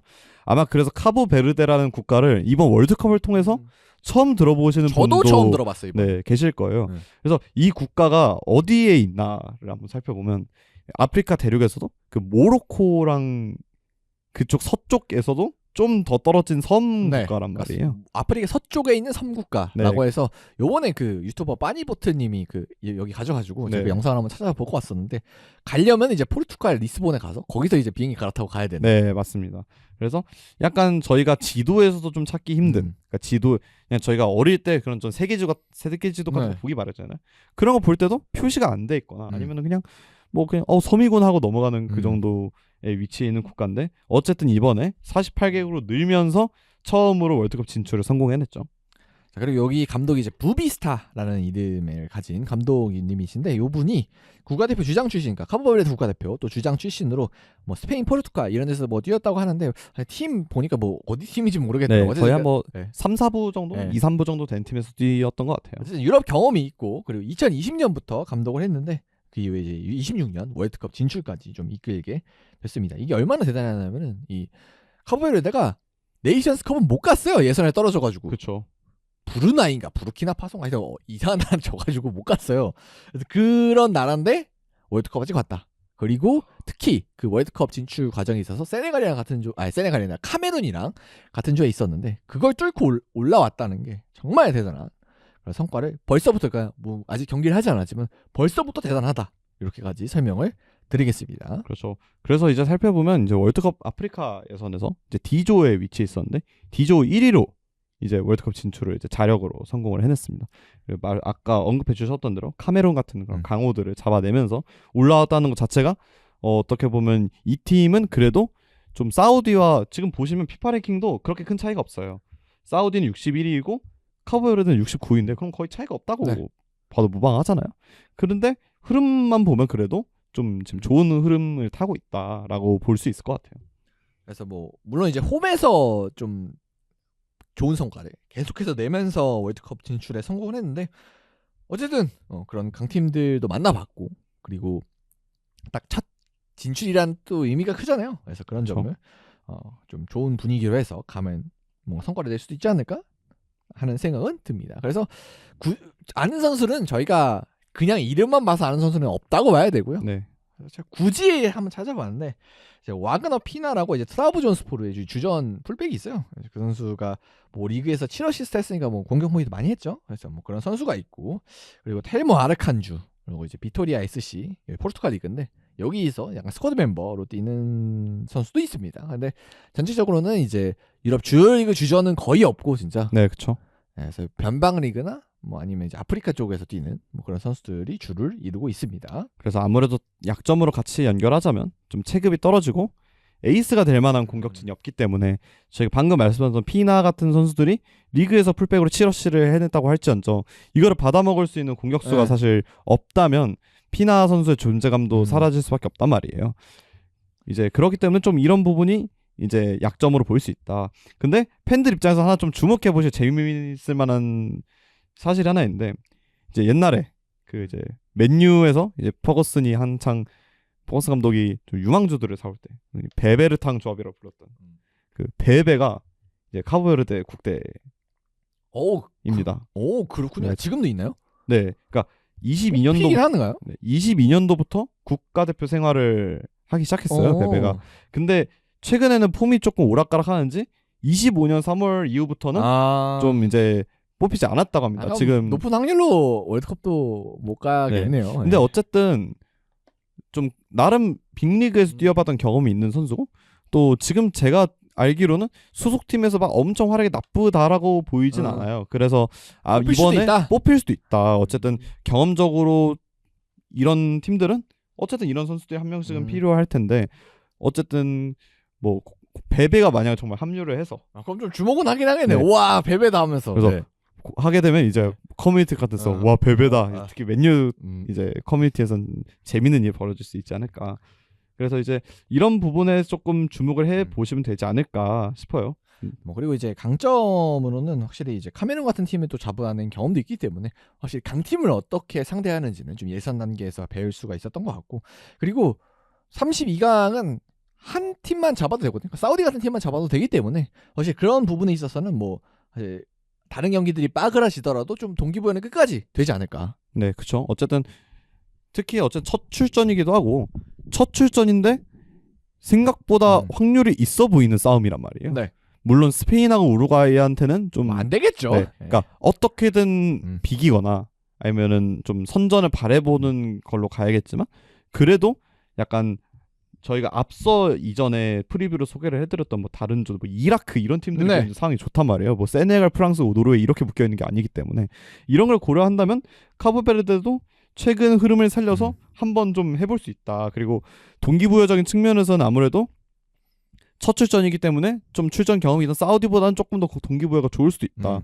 어쨌든 뭔가 골 하나하나 터트리는 승점 하나하나가 역사가 되는 팀이기 때문에 근데 이제 그런 대회에서 아무래도 진출 기회가 좀 기회 자체는 좀 열려 있는 거다 보니까 조금 기대를 해보지 않을까 싶어요. 카보베르데 선수들은.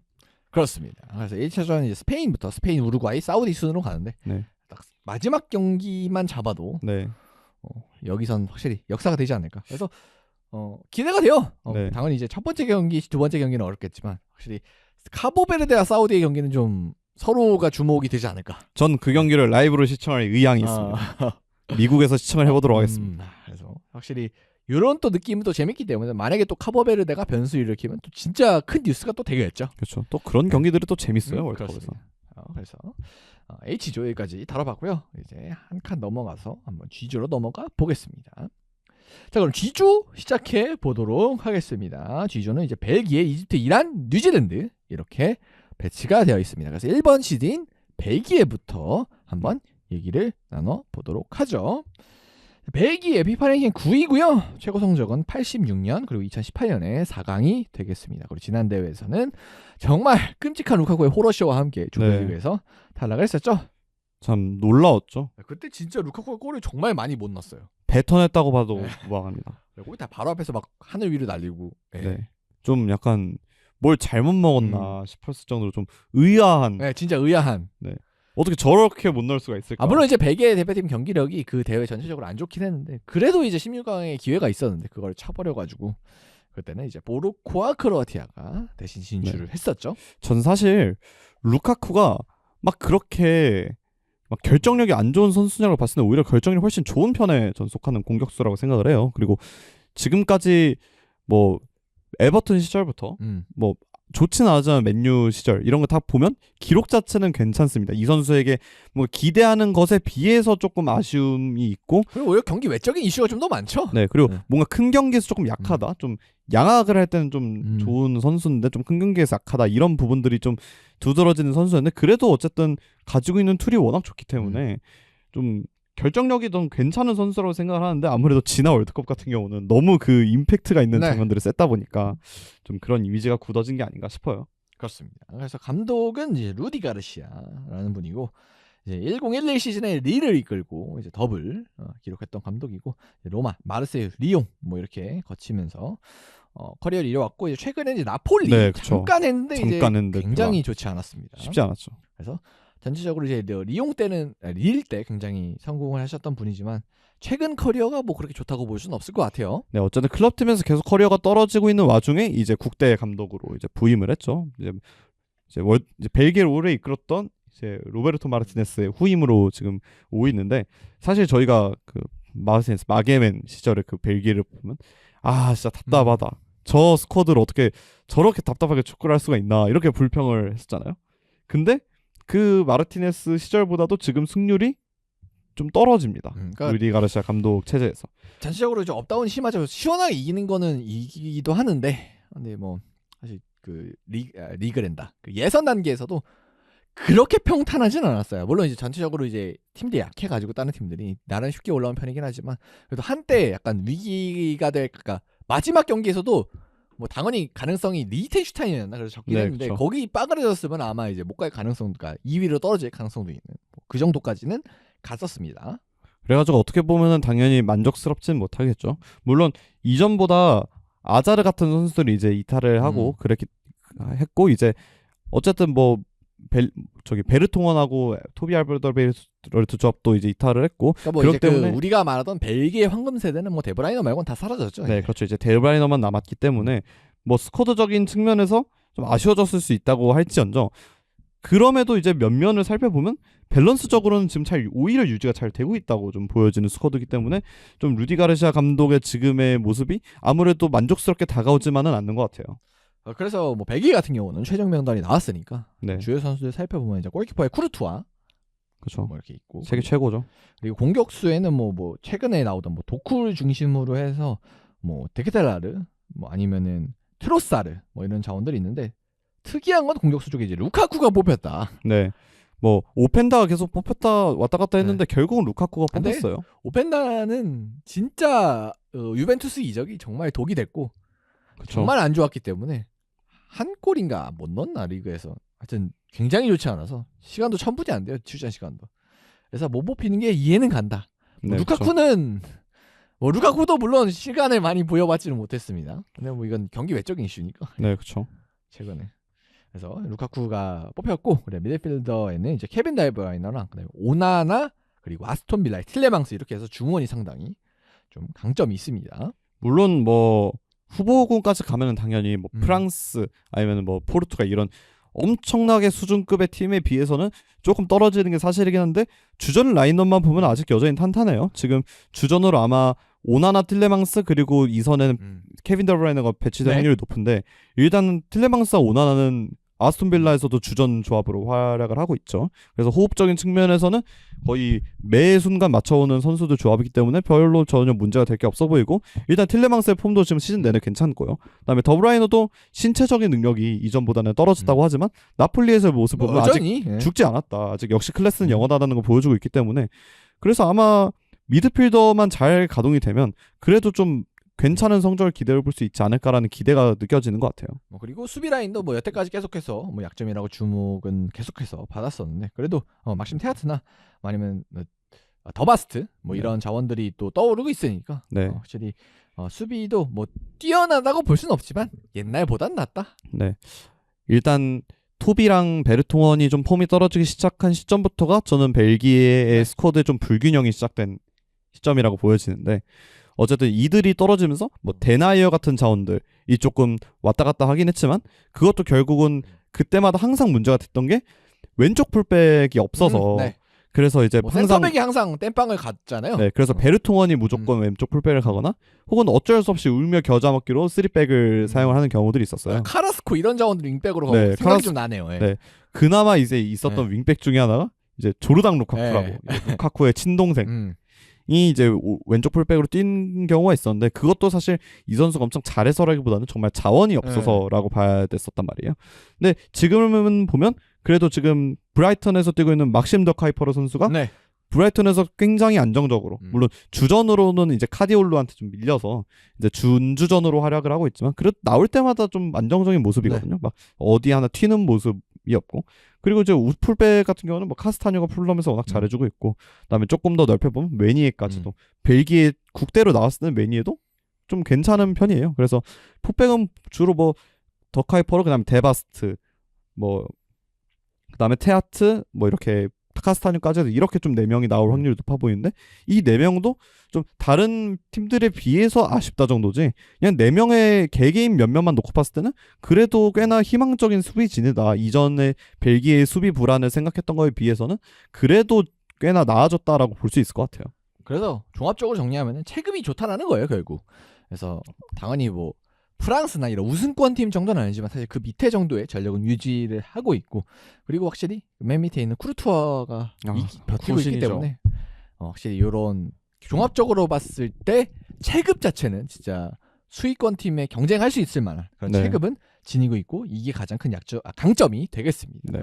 뭐 아자르가 있을 때는 워낙 아자르의 존재감이 크고 뭐 아자르, 더브라이너 이런 정말 수준급의 자원들이 있기 때문에 좀 체급이 지금보다 좀 더 그 당시가 높았던 게 아니냐라는 사람들의 인식이 있을 텐데 평균 따지면 지금이 더 높아 네. 보이기도 해요. 평균은. 저는 전체적인 밸런스나 네임 밸류만 따지는기보다는 전체적인 밸런스를 봤을 땐 지금이 오히려 더 나올 수도 있다. 그리고 어쨌든 아자르가 이탈했음에도 그 대체자로 도쿠가 지금 네. 엄청난 활약을 보여주고 있기 때문에 이런 도쿠의 활약이 또 기대되는 벨기에인 것 같아요. 자, 그래서 강점 이렇게 살펴봤고 약점은 확실히 스트라이커 부분이 루카쿠 빼고는 정통 스트라이커 자체는 뭐 보이진 없기 때문에 뭐 물론 득텔라르 같은 자원이 스트라이커 자리에 쓸 수는 있습니다만 사실 이제 루카쿠가 만약에 기대만큼의 활약이 안 나온다고 쳤을 때는 좀 문제가 될 수 있지 않을까 싶어요. 네, 그쵸. 어쨌든 루카쿠가 지난 브라질 월드컵 그때부터 거의 벨기에 원톱 자리를 맡아왔는데 어쨌든 뭔가 월드컵에서 좀 인상적인 활약이 없었단 말이에요. 그렇죠. 그래서 이번에도 사실 루카쿠가 없으면 쓸 사람이 없기 때문에 루카쿠가 보여줘야 되는 것도 맞지만 어쨌든 루카쿠가 최근에 경기를 많이 못 뛰었다 보니까 루카쿠가 경기를 들어갔을 때 경기력적인 측면에서 좋은 모습을 보여줄 수 있냐도 문제고 사실 지난 월드컵도 제가 알기로 루카쿠가 좀 몸 상태에서는 완벽하지 않은 상태로 나갔던 걸로 알고 있거든요. 그러다 보니까 이번 월드컵에서도 그 당시의 기억을 떠올린다면 아무래도 루카쿠에 대한 우려는 조금 지울 수는 없을 것 같아요. 자, 뭐 그렇게 확실히 루카쿠의 문제가 좀 약점이 될 수도 있을 것 같고요. 그리고 관전 포인트로 넘어가면은 케빈 데바이너가 아마 나이상으로는 마지막 월드컵이 될 것 같습니다. 네, 어쨌든 신체 능력도 많이 떨어졌고 선수도 좀 부상이 잦아지고 있는 걸 생각을 하면 이번이 정말 마지막 월드컵으로 보여지고요.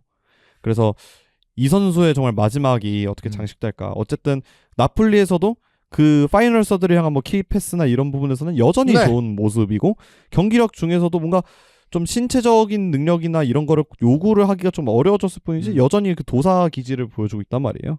그렇기 때문에 KDB의 활약이 좀 이제 마지막 월드컵이라는 걸 고려하면 좀 중요해 보이고 여전히 벨기에에서는 핵심 멤버이기 때문에 가장 중요한 선수일 것 같죠. 자, 그리고 프리미어리그 팬분들의 좀 매주마다 눈을 즐겁게 했던 제레미 도쿠가 도황이 진짜 과연 월드컵에서도 이렇게 우리한테 재미를 줄 수 있을까? 확실히 이 벨기에 대표팀을 놓고 보면은 뭐 케빈 데브라이너 정도를 제외하면 가장 도쿠를 주목해서 보면 재밌지 않을까 싶어요. 그렇죠. 어쨌든 1대1 내지는 2-3명 정도는 본인이 확실하게 제쳐나갈 수 있는 자원이다 보니까 아무래도 월드컵에서는 저는 시티에서보다도 도쿠에 대한 의존도가 좀 커질 것으로 보여요. 사실 지금 벨기에 에이스는 도쿠라고 해야겠죠? 네. 어쨌든 그래도 도쿠가 이전보다는 득점력도 더 나아지고 있고 사실 지난 대회에서는 거의 유망주에 가까웠잖아요. 근데 이제는 완전히 완벽하게 주전 자원으로 자리 잡았고 점점 시즌을 거듭할수록 좀 중앙에서 플레이를 하는 모습이나 아니면 득점력에서도 좀 좋은 모습을 보여주고 있기 때문에 이번 월드컵에서는 좀 루카쿠에게만 쏠렸던 득점 부담을 도쿠가 좀 덜어줄 수 있느냐 그리고 도쿠가 그걸 얼마나 덜어주느냐에 따라서 아마 벨기에의 좀 공격적인 측면이 좀 많이 갈리지 않을까라는 예상이 됩니다. 그렇습니다. 그래서 최근 경기는 3월에 미국 멕시코 상대로 해서 1승 1무 기록을 했고요. 월드컵 전에는 이제 크로아티아 튀니지와 친선전이 예상이 되고 있습니다. 자, 그래서 상당히 매치업을 잘 잡아서 아마 이때 좀 많은 테스트를 좀 의미 있게 해볼 수 있지 않나 싶고요.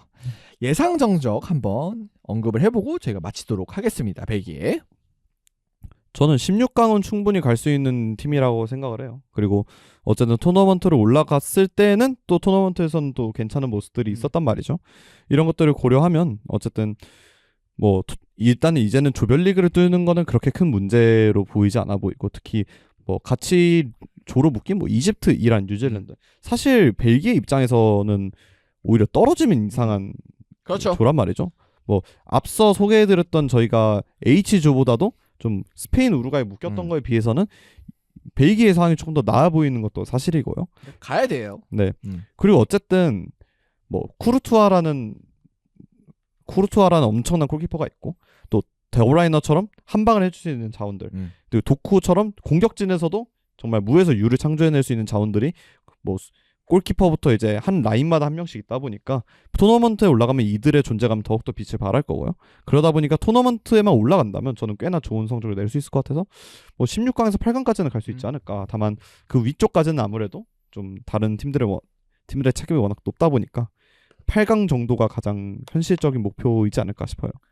저는 일단 8강은 갈 수 있을 것 같고 뭐 큰 변수가 없는 한 8강은 가는 팀인 것 같고 그리고 뭔가 좀 짜라주면은 4강까지도 가능은 한 그러니까 고점을 뚫으면 4강까지도 가능은 한 그 정도라고 생각은 드는데 어쨌든 조별리그는 거의 문제가 없을 것 같고 아마 토너먼트 단계에서도 좀 본인들보다 체급이 많이 높은 팀을 뭐 프랑스 뭐 이렇게 스페인, 아르헨티나 뭐 우승권이 있잖아요. 네네. 그런 팀들만 아니면은 이길 수 있지 않을까? 네. 저희는 그렇게 평가를 하고 있습니다. 그리고 어쨌든 최근에 흐름이 괜찮아요. 뭐 미국, 멕시코 상대로 최근에 1승 1무를 했다고 하지만 조금 더 넓혀보면 2025년 3월 24일에 우크라이나하고의 이제 경기 이때를 기점으로는 패배가 없습니다. 거의 1년 가까이 패배가 없다는 거겠죠. 그런 걸 고려를 하면 아무래도 조금은 이제 흐름도 괜찮고 명단도 괜찮고 나름대로 좀 어쨌든 루디 가르시아 감독에게는 약간 의문이 있긴 하지만 그래도 조금 기대해 볼 만한 월드컵이 되지 않을까 싶습니다. 그렇습니다. 자, 그래서 이 정도로 베개 정리를 해보고요. 이집트로 한번 가보겠습니다. 자, 이집트입니다. 피파 랭킹 29위고요. 지난 대회에서는 3패로 마감을 했었습니다. 그래서 토너먼트 진출 경험은 없는 상황이네요. 지난 대회 때도 결국은 살라의 월드컵 진출 여부가 되냐 마냐였는데 살라가 월드컵 진출을 시켰으나 사실 그 안에서는 좀 너무나 실망스러운 모습이었죠. 뭐 살라 개인에게 엄청나게 실망스러웠다기보다는 아무래도 그 당시에는 살라 혼자 거의 원맨 팀으로 팀을 이끄는 상황이었는데 좀 동료들의 지원이 생각보다 너무 부족하다 보니까 살라도 조금 활약이 좀 저조했던 부분도 있었고 그 당시에 살라도 뭐 열심히 뛰긴 하지만 좀 굉장히 아쉬워했던 모습들이 많이 생각이 나네요. 자, 그래서 감독은 이제 호삼 하산이라는 분이고요. 이제 이집트 국가대표 레전드 선수 출신입니다. 177경기나 A매치를 소화했다고 하고요. 69골 기록을 했었네요. 그다음에 감독으로서는 이제 이집트 리그에서 12년간 경험을 쌓으면서 경험이 많고요. 그래서 좀 선임이 됐고 월드컵까지 진출을 시켰습니다. 네, 어쨌든 뭐 자국 리그 선수들이 많잖아요. 네. 이집트도 명단에 보면 그러다 보니까 아무래도 자국 리그 감독을 조금 선호를 한 것 같고 어쨌든 뭐 이 감독 체제에서 막 엄청 좋은 모습이라고 보기는 어렵지만 그래도 뭐 그냥 인양저냥 나쁘지 않은 모습인 것 같아요. 그래서 어쨌든 살라 마르무르시를 중심으로 확실히 공격진의 강점을 가져야 하는 또 이집트가 되겠습니다. 네, 어쨌든 이 팀에서는 살라 마르무시 두 명이 가장 네임밸류가 높잖아요. 그래서 아무래도 공격진에서 두 명한테 좀 기대하는 바가 클 거예요. 어쨌든 골을 넣어야 이기는 스포츠가 축구기 때문에 공격진에서 물론 이 두 선수의 활약도가 최근에 뭐 좋고 나쁨과는 별개로 어쨌든 이집트 안에서는 이 두 선수가 가장 존재감이 큰 선수다 보니까 이 두 선수에게 조금 의존적으로 가야 될 거고 그리고 그 의존도를 이 선수들이 조금 해결해 줄 필요가 있겠죠. 그렇습니다. 그래서 뭐 예선 같은 경우에는 약팀들이 좀 공략을 잘 해내면서 10경기 20득점 그다음에 2실점밖에 하지 않았고요. 그리고 혹시 네이션스컵에서는 이제 4강에서 코트디바르 이제 4강에서 이제 세네갈이었나 그 팀 상대로 떨어졌었고 그 전에는 이제 코트디바르 상대로 승리를 거두면서 4강에 진출했던 경험이 있습니다. 네. 아무래도 그 세네갈전이 또 살라만의 또 대결이었잖아요.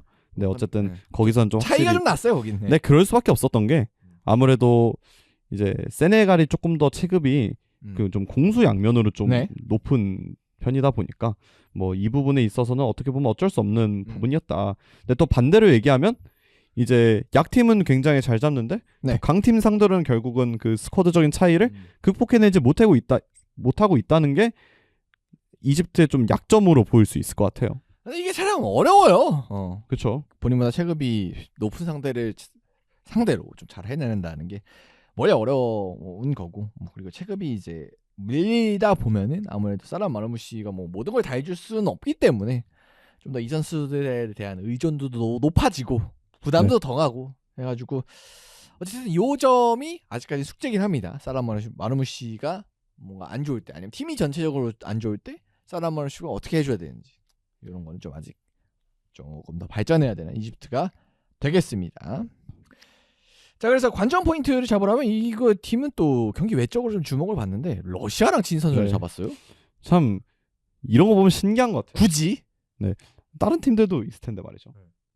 물론 이제 이란이 한번 러시아랑 진 선수를 작년인가 잡은 적이 있는데 이란이고. 물론 이제 이집트도 뭐 이제 그런 정치적인 방향에 있어서는 최근에 러시아 편을 좀 들어준다고는 하는데.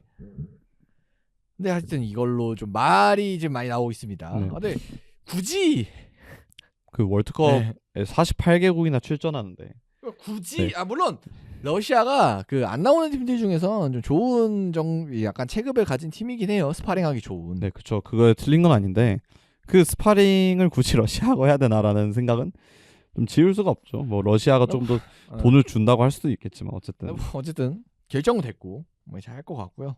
그리고 이제 아마 살라도 이번 월드컵이 아마 마지막이 되지 않을까.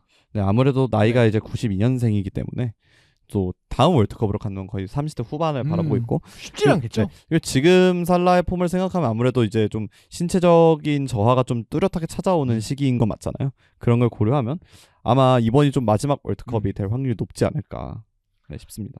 그래서 일단은 살라만에게 좀 살라만에는다. 살라랑 마르무시한테 좀 의존하는 축구를 하고 있는데, 그러니까 결국 이걸로 이제 네이션스컵 4강을 갔는데 과연 월드컵은 어디까지 통할지 또 지켜보면 재미가 있을 것 같습니다. 그러면은 이집트 한번 예측 한번 해보죠. 결과. 저는 오히려 3위 정도를 할 수도 있지 않을까. 저도 안정적으로 2위는 못할 네. 것 같아요. 그러니까 생각보다는 좀 고전하지 않을까. 뭐 네. 못 간다는 얘기는 아닌데 32강을 고전하지 않을까 생각은 들어요.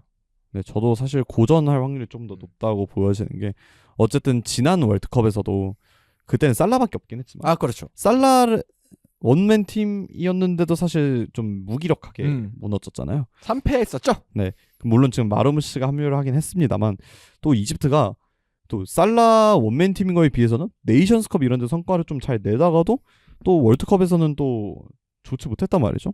그래서 이번 대회에서도 결국은 다른 자원들이 이들을 받쳐주는 게 중요할 건데, 물론 월드컵 예선에서는 좋은 모습을 보였지만 과연 이거를 이제 월드컵에서 또 원맨 팀을 잘 활용할 수 있을지에 대해서는 좀 의문이 드는 게 더 사실인 것 같고, 그런 면에서 아무래도 조금 조별리그에서 2위 이 정도 하는 것보다는 생각보다 좀 고전할 수도 있다. 그렇기 때문에 좀 3위를 노리는 게 현실적으로 좀 그렇게 예측이 되는 것 같아요. 그렇습니다.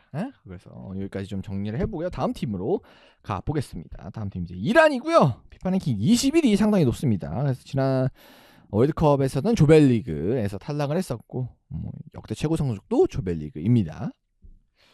가장 이번 월드컵에서 논란이라고 할까요? 좀 이슈가 많이 될 수 있는 팀인 것 같아요. 외적으로 주목을 이미 많이 받았고 아마 경기를 하면 더 받을지 않을까. 네, 이게 미국에서 하거든요, 경기를. 어쨌든 뭔가 월드컵이라는 게 어쨌든 스포츠고 세계인의 축제잖아요. 그렇죠. 그 세계인의 축제에서 선수들이 이제 환영을 받아야 되는데 그게 축구 외적인 정치적인 이슈로 선수들이 환영받지 못하고 결국 그것 때문에 베이스 캠프도 지금 미국이 아니라 멕시코에 차린다고 하더라고요.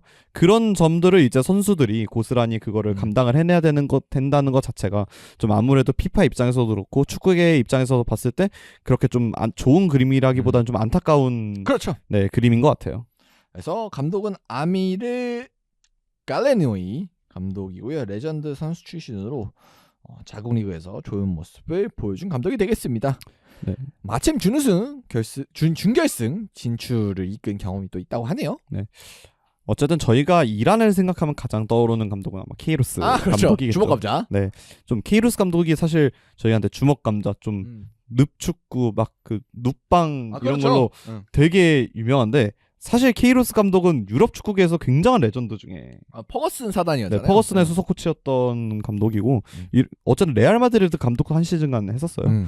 어쨌든 근데 그런 케이로스 사단 아래에서 지금의 좀 이란 축구가 저는 굳어졌다고 생각을 하는데 어쨌든 이제는 케이로스 감독이 없는 상황에서 이제 월드컵을 치러야 되고 뭐 그 중간중간에 뭐 감독들이 바뀌긴 했습니다만 결국은 이제 지금은 갈레 노웨이라는 이제 뭐 자국 리그에서 좋은 모습을 보여준 감독이 선임이 돼 있단 말이죠. 근데 이제 그래서 과연 이 감독이 얼마나 보여줄 수 있는가, 결국은 이전보다 좀 더 기대를 해볼 수 있는 건 자국 리그 선수들이 많은 이란을 자국 리그 감독이 가르치고 있기 때문에 이런 부분에서 좀 더 선수들을 잘 이해하고 있고 조직력을 갖추는 데 있어서는 조금 더 괜찮지 않을까. 그리고 실제로 예선에서도 좀 괜찮은 활약이 있었기 때문에 지금 성적을 보면 39경기를 지도하는 동안 29승 5무 5패 승률이 74%에 네. 달하는 상황이에요. 물론 이란 자체가 아시아 예선에서는 워낙 강팀이고 또 항상 이제 조 1위 정도를 노리는 팀이기 때문에 뭐 이런 성적이 좀 놀랍다고 보기는 어려울 수 있지만 그래도 흐름 자체는 나쁘지 않다. 좀 여러 가지 이슈들을 지금 같이 맡고 있는 상황에서는 이 정도면은 그래도 나름 축구적으로는 희망적인 부분들이 있다라고 보여지는 것 같아요. 그렇습니다. 자, 그리고 이제 강점으로 넘어가 보면은 뭐 주요 선수는 뭐 타레미르 선수들이 있는데 뭐 그렇게 알려진 선수 많이 없고요. 그리고 강점으로는 이제 자국 리그인 에스테그랄, 그다음에 페르세폴리스 뭐 이런 한 3-4개 정도 팀이 있어요. 그래서 네. 거의 그 팀 선수들 위주로 좀 스쿼드가 구성이 돼 있고 그렇다 보니까 아마 조직력은 좋지 않을까. 네. 경기를 많이 보지 못했지만 그렇게 예상은 됩니다. 그렇죠. 어쨌든 팀의 숫자가 막 그렇게 많지 않고 그리고 그 리그 선수들이 대부분 국대에 포함되어 있기 때문에 뭐 그런 부분에서는 당연히 조금 더 호흡이 괜찮을 수 있고 서로를 잘 알고 있을 거니까요. 다만 이제 그래도 저희가 걱정하는 부분 당연히 이제 리그가 중단이 되어 있는 상황이기 여기가 때문에. 전쟁 때문에 아마 3월 들어가면서 2월까지만 경기 일정이 쭉 되고 3월부터는 아마 경기를 못한 것으로 제가 알고 있는데 그러면 3월에 못했으니까 지금 이제 6월이죠 월드컵 들어가면 그렇죠. 3개월 동안 뭐 물론 A 매치는 했어도 공식 경기를 정기적으로 치르지 못한 선수를 데리고 이제 월드컵에 나가는 건데 그렇게 되면은 뭐 상식적으로 보면 쉽지는 않겠죠. 네, 그렇죠. 어쨌든 그렇기 때문에 아무래도 뭐 경기력적인 측면 그런 감각의 측면에서는 확실히 조금 아쉬울 수 있을 것 같아요. 물론 이거는 까봐야 아는 일이지만 뭐 어쨌든 뭐 본인들은 알아서 훈련을 하고 있긴 하겠죠. 그래도 근데 또 그게 다르잖아요. 그렇죠. 그게 어쨌든 저희가 아까 그 이전에 그 챔스 프리뷰에서 잠깐 얘기를 했을 때도 파리 생제르맹이 2주 경기를 쉬게 되는데 과연 이게 경기력적인 측면에서 안정적일 수 있겠느냐 이 얘기도 했었고 사실 지금 야말 같은 경우도 좀 어쨌든 6월 말쯤에 어쨌든 조별리그에 합류할 것으로 보이는데 그 합류하는 것조차도 저희가 경기를 한두 달을 쉬는데 그거를 극복해낼 수 있냐라고 얘기를 하고 있단 말이에요. 그 한 달 되는 시간인데도 말이죠. 근데 지금 거의 한 3개월, 4개월 가량 쉬게 됐을 때는 아무래도 그런 경기력적인 측면에서 좀 템포를 따라가는데 어려워할 수도 있을 것 같아요. 그렇습니다. 그리고 이제 그것에 좀 더해가지고 뭐 아까도 서두에 말씀드렸는데 베이스 캠프가 원래는 이제 미국에서 하려 그랬는데 경기장이 미국이니까 근데 여러 이슈 뭐 비자 문제 그다음에 여러 보안 이슈 이런 걸로 인해서 멕시코로 변경이 됐어요. 그래가지고 이 팀은 경기를 할 때마다 미국으로 왔다 갔다 해야 됩니다. 네. 어쨌든 뭐 그런 부분이 뭐 미국에서 베이스 캠프를 차렸으면 좀 이동에 수월했을 텐데 그런 부분에서 손해를 보고 있다는 것 자체만으로도 그리고 그 손해를 보는 이유 자체가 어쨌든 정치적인 이슈가 꼈다. 그렇죠. 이런 부분이 이란 축구 국가대표팀 입장에서는 조금 껄끄러워지겠죠. 물론 그때 참가를 하냐 안 하냐 얘기까지 했을 때는 참가를 한다고 하긴 했으나 어쨌든 뭐 축구 외적인 이슈로 본인들이 이런 거를 감당해야 된다는 것 자체가 아무래도 그렇게 좀 좋은 그림은 아닌 것 같아요. 그리고 이제 아마 이게 예측된 일이긴 한데 그냥 아마도 경기장을 가면은 여러 가지 이슈가 좀 이제 이란 대표팀 뒤에 좀 붙지 않을까. 네. 분명 어쨌든 이런 데서 팬들이 좀 호소하는 목소리를 낼 수 있고 분명 이런데 그러니까 여러 가지 선수들도 사실 뭔가 뭐 세레모니 하다가 뭘 할 수도 있고. 네. 어쨌든 축구적인 그런 상황에서 피파에서 그런 행사를 운영할 때 정치적인 이슈를 드러내는 것 자체가 어쨌든 좀 징계로도 이어질 수 있는 그런 상황이잖아요. 그런데 이제 아무래도 그런 외교 관계 특성상 선수들이 뭔가 이제 골을 넣거나 아니면 경기 도중에 어떤 메시지를 표출을 하게 되거나 혹은 경기장을 찾아오는 팬들도 뭔가의 목소리를 낼 수도 있단 말이죠. 그거 이외에 뭐 경기장 바깥에서 본인들의 목소리를 내다가 대치나 뭐 유혈 사태까지 번질 수도 있고요. 뭐 아마 평화로운 월드컵을 바라는 미국의 입장에서는 이런 부분들이 되게 우려스러울 거예요.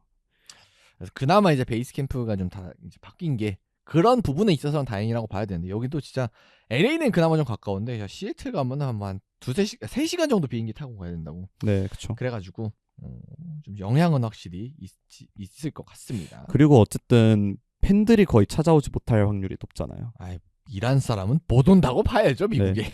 분명 이제 그러니까 오고 싶어도 못 올 거고 사실 오는 게 거의 불가능하다고 봐야 되기 때문에 어쨌든 아무리 이제 뭐 어쨌든 이란이 뭐 이런 면에서 그런 교민들이 많지는 않겠지만 그런 부분에서도 팬들이 찾아오지 못하면서 경기장에서 응원을 받을 수 없다는 것 자체만으로도 조금 이란 국가대표팀 입장에서 좀 안타까운 부분일 것 같아요. 자, 그래서 관전 포인트로 넘어가면은 일단은 뭐 계속 저희가 언급드리고 있지만 미국의 이란 팀이 간다라는 걸로 이슈를 좀 끌어당길 것 같고 결국 갑니다. 네. 그래서 가긴 가니까 사실 그 과정이 진짜 주목을 받을 거예요. 네, 그렇죠. 그리고 이제 그동안은 조별리그에서 계속 탈락만 했었던 이란이었었는데 이번에는 뉴질랜드라는 또 약간 체급이 많은 친구가 껴있어가지고 좀 가능성이 있습니다. 그리고 피파 랭킹으로 따졌을 때 이집트보다 높습니다. 그렇기 때문에 사실 어떻게 보면은 주 2위를 노려볼 수도 있는 네. 상황이기 때문에 아무래도 이란 대표팀 입장에서는 그간 뭔가 좀 다른 조에선 4포트 정도의 위치에 있었다면 지금 거의 2포트에 가깝게 위치해 있는 거나 다름이 없어서 아무래도 그리고 선수들도 뭔가 동기부여가 좀 있지 않을까 싶어요. 이번 기회에 뭔가 본인들의 활약을 보여주고 좀 본인들의 메시지를 전달하고자 하는 그런 것도 있을 거고 어쨌든 본인들이 조금 피해 아닌 피해를 받고 있는 상황이잖아요. 여러 네. 가지 외부적인 이슈로 인해서 그런 것 때문에 이제 좀 더 의지를 불타오르게 하지 않을까 싶긴 합니다. 그렇습니다. 네. 그래서 이란이 오랜만에 좀 좋은 기회를 잡았고 진짜 뭐 여러 이슈가 있어가지고 이게 어떻게 될지는 명확하게는 모르겠습니다만 확실히 여러 가지 기사들은 이 이란 대표팀이 많이 생성해내지 않을까 하는 생각이 듭니다. 그럼 마지막으로 결과 예상하고 맞춰보도록 하겠습니다. 저는 2위 아니면 3위일 것 같아요. 진출은 할 것 같다. 네, 진출은 32강. 네. 근데 저는 그거는 모르겠어요. 어쨌든 이란이 좀 짠물 수비를 하고 좀 축구 자체 공격적이보다는 수비적인데 초점이 맞춰져 있잖아요. 그래서 득점력이 좋다고 보기는 어려운데 그렇기 때문에 만약에 3위를 하게 되면 16강을 갈 수 있을까? 그러니까 32강을 갈 수 있을까? 그러니까 이 1승을 하기가 좀 어려울 것 같다. 네. 그런 것도 조금 있어 보이고요. 물론 앞서 이집트도 솔직히 그렇게 좀 좋아 보이지 않기 때문에 뭐 이집트가 3위를 하게 되면 이란이 2위를 할 확률이 높아 보이긴 하는데 좀 그래서 어떻게 보면은 그 2, 3, 4위 팀들이 진흙탕 싸움이 될 수 있는 이제 조가 여기인 것 같고 그래서 이란도 뭐 2위 아니면 3위 내지로 조금 갈 것 같은데 2위를 하면 당연히 진출하겠죠. 근데 뭔가 3위를 하면은 왠지 모르겠지만 좀 진출을 하지 못하고 떨어질 확률이 높지 않을까. 그리고 좀 한 가지 더 좀 짚어볼 만한 포인트는 아까 저희가 정치적인 이슈로 인해서 여러 가지로 좀 이란이 좀 불이익 아닌 불이익을 받고 있다고 했잖아요. 근데 이제 이란의 에이스 중에 하면 아즈문 선수 기억할 수 있는데 안 뽑혔죠? 뭐 이제 국가 뭐 반역 네. 뭐 이런 걸로. 아즈문이 이제 전쟁이 한창 2026년 3월에 이제 아랍에미리트 총리가 찍은 사진을 SNS에 올리면서 네. 이제 대표팀에서 일단 제명을 당했다고 네. 합니다. 어쨌든 지금 뭐 타르미도 있긴 하지만 그래도 아즈문이 이란에서는 가장 클래스 있는 선수라고 네. 봐야 되는데 이 선수가 어쨌든 빠진다는 것 자체가 이란 대표팀에서는 좀 큰 전력 누수로 보이겠죠. 아니 저는 32강 쉽지 않지 않을까. 그다음에 리그가 오래 중단된 이슈도 있고 자국 선수들 중심인데 그리고 전 경기 할 때마다 비행기 타고 가는 게 굉장히 안 좋을 거라고 보거든요. 그렇죠. 이 컨디션 관리에 있어서. 그리고 이 멕시코와 뭐 LA든 시애틀이든 미국의 기후는 다를 거기 때문에 아마도 그래서 이 컨디션 관리도 쉽지 않고 그다음에 외부 이슈도 되게 발목을 잡을 거고 그다음에 경기장 내에서도 집중을 못 할 것 같아서 이번엔 쉽지 않지 않을까. 네, 아마 되게 비밀리에 움직이겠죠. 네. 그냥 이란 대표팀 입장에서 그냥 잘 갔다 오는 게 좀 목표지 않을까. 그렇죠. 무사하게. 사실 어떻게 보면 안 가는 게 본인들에게도 좀 더 안전한 선택지일 수도 네. 있잖아요. 근데 어쨌든 뭐 그렇죠. 어쨌든 대표 선수들이니까 가면은 좀 대우는 받겠지만 분명 거기에서 좀 뭐 여러 가지로 좀 간섭을 많이 받을 수밖에 없는 환경이 될 거고 분명 환영받지 못하는 위치일 텐데 그래도 어쨌든 이란은 출전 자격을 얻은 팀이고 이란이 이 이슈로 인해서 본인들이 물러설 이유는 없다 보니까 지금 출전하고 있는 거란 말이죠. 그렇죠. 그래서 좀 잘 모르겠습니다. 어떤 스탠스로 경기를 봐야 될지도 잘 모르겠고 이 팀이 잘할지도 모르겠고. 어려운 팀이에요 이번 대회에서. 네. 사실 당장 이제 좀 여담으로 제가 월드컵을 보러 가지 않습니까? 그렇죠. 제가 LA에 체류하는 기간 중에 LA 스타디움에서 벨기에와 이란의 경기가 있습니다. 그래서 저도 이 경기를 되게 보고는 싶은데 아무래도 좀 혹시 모를 사태들이 그렇죠, 예. 발생할 수도 있고 분명 다른 경기들에 비해서는 조금 더 그런 뭐 관중들의 그런 검문이나 단속이 좀 더 강해질 수 있단 말이죠. 보면 그 주변 분위기가 마냥 좋지만은 않을 그렇죠. 거란 말이에요. 네. 그래서 사실 너무 가고 싶고 벨기에 선수들을 너무 보고 싶은데 아무래도 지금 좀 망설여지는 마음이 게 걸리네. 네, 현실인 것 같습니다. 그러니까 참 이게 안 좋은 거예요 결국 여러분. 네, 아무래도 축구를 즐기는데 이제 정치적인 이슈가 낀다는 것 자체가 그렇게 좋은 그림은 절대 아니죠. 그렇습니다. 그래서 여기까지 이란 살펴봤고요. 다음 마지막 뉴질랜드로 가보도록 하겠습니다. 자, 뉴질랜드고요. 피파 랭킹 85위입니다. 최고 성적은 이제 조빌리그 2010년 진출했던 게 최고 기록이고요. 그때 이제 패배가 없었는데 또 3무로 네. 탈락을 하게 됐었습니다. 그리고 이제 오세아니아 또 예선이 따로 이제 펼쳐져 가지고 거기서 좀 1등을 하면서 월드컵에 진출을 했네요. 어쨌든 오세아니아에서 뉴질랜드를 대적할 수 있는 팀은 잘 없어요. 어쨌든 진짜 이상한 팀밖에 없어요 거기. 호주가 어쨌든 아시아 협회로 네, 이제 그렇죠. 들어와 넘어왔죠. 있기 때문에 네. 오세아니아에서 뉴질랜드가 밀릴 사실 거의 없는데, 근데 일단 월드컵 티켓이 늘어나면서 어쨌든 수혜를 좀 받겠죠. 그간 원래는 뉴질랜드 이게 대륙간 플레이오프 해야 돼가지고 그것 때문에 좀 많이 힘들었었는데. 네. 사실 어떻게 보면 오세아니아 입장에서는 되게 불합리하다고 느꼈을 수도 있는 게 그렇죠. 어쨌든 세계인의 축제고 그러면은 뭐 실력과 별개로 좀 모든 대륙이 동등하게 참여할 수 있는 기회를 제공받는 것 자체가 약간 주 목적일 텐데 지금까지는 0.5장이었단 말이죠. 그러면 이기더라도 플레이오프를 꼭 이겨야 올라올 수 있는 상황이었는데 이제는 플레이오프가 남미인가 되게 어려운 팀이랑 네 있었어요. 맞아요. 남미 쪽이랑 하는 거여서 그래가지고 근데 이제는 뭐 어쨌든 티켓 한 장이 주어지는 상황이다 보니까 그거를 좀 이용해서 잘 무난하게 올라왔다고 볼 수 있겠죠.